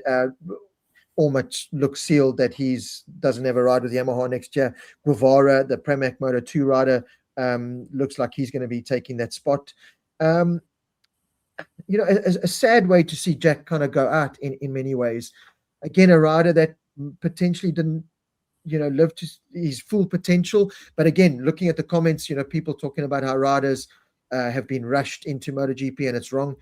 You know, Jack could in many ways fall under that as he was thrown from Moto3 straight into MotoGP. Didn't kind of had that progression period. And could that ultimately be what really handicapped what could have been a much better? He's had a really good MotoGP career. Let's not downgrade it. But could it have been better had it been, you know, just done the way it should have been, the old school ways? Yeah, you know, and there was talk about that from the day that it happened, that he skipped Moto2 and it should never have happened, and no rider is that talented that he can go from Moto3 to MotoGP. And if I remember correctly, his first year he was on that Mark VDS Honda. He really struggled, but he grew into it. And I think because Jack is physically slightly bigger than the average MotoGP rider, I think it benefited him in that way. I still think a rider should go through all 3 classes or come from a World Super Sport where you learn, first of all, you're learning to race a more, I'm going to say a more competitive class. That's a bit of not the right phrase I'd like to use, but the smaller classes in terms of the racing, you've got 30 guys racing for 1 inch of space. MotoGP is definitely 1 or 2 guys at the same time racing for the same piece of space. You can ask Martina and Ralph and Andy's about to explain that for you. But so I think it's a good learning curve. Whether, you know, so like a David Alonso, would he be moved up too quickly? As I say, my argument would always be Fabio Quartararo. Yeah. Didn't do much in Moto2, did well. Then you look at the Zarcos, the Morbidellis, world champions in Moto2, haven't reached their potential in MotoGP. So it's such a, you know, I think the margin for winning a world championship in MotoGP, everything has to work in your favor for 22 races. Like we said for Bezzecchi last week in France, your bad days got to be a 3rd or a 4th, you know. So I don't know. So Miller's an example. Great career, but not possibly.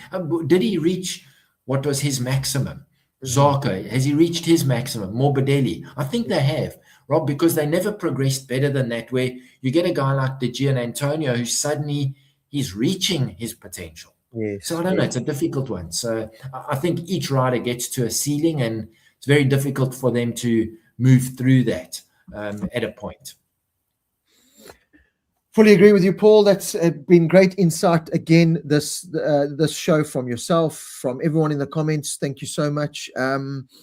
So the list, Judah Spreed. The list is Binder, Miller, Morbidelli, Rins, and now Zarco in Vinales ? So Judah, out of that list, Miller's definitely gone. Morbidelli's definitely gone. Rins is definitely gone. Zarco, it's up to him. He's got a contract for next year. I think he will be back. Zarco is a very strong, fit character. I think we don't give him enough credit how mentally and physically strong he is. Brad, I'm wearing.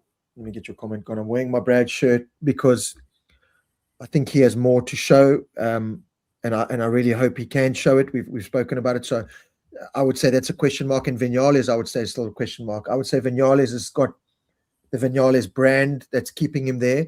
That one performance potentially that he had last year on the KTM, keeping him there. And like it was publicly mentioned, he's got the next couple of races to kind of prove himself. So yeah, as we said at the start of the show, I think Brad's KTM time from this weekend didn't look good. So if he does stay, it's potentially going to be with a Trackhouse if that contract is still open. Bob Moore, his manager, was there for me, which is a good thing. Bob's done amazing things. He's a brilliant guy to have. I think he's the best. If I was Brad to have any manager in his corner, I would want it to be Bob Moore. So that's a really positive. So yeah, it's a question mark. But yeah, I think Zarco does stay. It's Brad and Vinales, I think, that are still the question marks there. Yeah, in my opinion, Rob, I would rather have Brad in my team than Vinales. What Vinales brings to the party, I don't know. It must be something. Yes, he's been there for many years. He's had some fantastic results. But we talk about guys not reaching their potential. Well, he's most certainly, I've highlighted it many times. He's got all the talent. I don't know if he's got the will. When it's contract time, magnificent results. And then after that, nothing. Yeah, I understand this. But he's also been on far better equipment for a lot of, he was factory Yamaha when Yamaha was winning, Vinales. That's a very fair comment that Oli Moto. I got no problem with that. But me personally, I think Brad's a better rider. He has improved it. Last year he was better than Vinales, so yeah, I don't know. It's a difficult one. It just seems that your passports carries a lot of weight. And unfortunately, the South African passport doesn't carry too much weight, especially when you haven't been getting the results. Well, that's where I worry with this comment here from Dick Crosby, and I heard it by some very powerful people in the paddock at Le Mans that Trackhouse don't want to have an all-European team. They don't want to have two Spanish riders, an Italian and a Spanish rider. They want this diversity of a different passport, a South African or an Australian. My concern here is on the Brad side is with Jack Miller leaving, Dorna would much rather have an Australian passport than a South African passport. And that's where Senna Aegis comes in to that argument for Trackhouse. So now is it between Brad and a Senna Aegis, or does Trackhouse take an Australian and a South African? I don't think so. I think they would want one kind of, European kind of flavored marketing tool. You need the marketing side of it as well. So there's all these kind of questions. There's all these questions that hopefully we'll get some answers on soon. This weekend wasn't a good one in terms of a Brad Binder fan with Aki Ayo comment and everything going on there, knowing that he's not in a factory team, but there's still some positives to hold on to. That Friday proved that there's a MotoGP rider still there with some pace, given the right package, given the right environment. There's a rider that can thrive there, but at the same time, Brad's got the pressure. Brad's got to go out there and perform and get the results. So we're behind him all the way. Let's hope that he can do that, and let's hope that we can still have a South African representing us in MotoGP. Well, we know that Maverick's got 3 races to prove himself. Let's hope Brad drills him for the next 3 races. Let's hope, because if there is a slight possibility, maybe someone watching says, hey, listen, he's the guy we want. So let's hope. There we go. Bredsky. My dog will stay orange for now. The rest of my house will be expensive. To go from orange to Trackhouse blue, yes, you're going to have a lot of painting to do. Brilliant. I love it as always. The interaction has been absolutely fantastic. Paul, great insight from you. Great insight from everyone in the comments. Bredsky, we same. Please, 100%. But thank you so much, everyone, for joining us. Been another long one, a lot to talk about. Always fantastic. And we've got a week off now, so enjoy that week off. But then I have a feeling we're going to have another long show talking MotoGP after Mugello. I can't wait for Sven Gruner and Dean, whoever it was, who's going to send us their comments. Boys, I am so jealous. Yeah. Yeah, we are very jealous, but enjoy the experience, enjoy the Enjoy time it. off, Paul, and everyone. We'll see you very soon. Stay tuned to the MotoGP, to the Motor Rider World Facebook and YouTube channels for all the latest information. Any kind of word that we get, my brother will certainly post it up. We've got the new magazine coming out shortly as well, and just stay happy and healthy, and enjoy your time until the next show. Yeah, lekker, Rob. Thank you very much for everyone who tuned in. To you, Rob, and yeah, we'll see you in 2 weeks' time. Cheers, everyone. Bye. Fantastic. Cheers.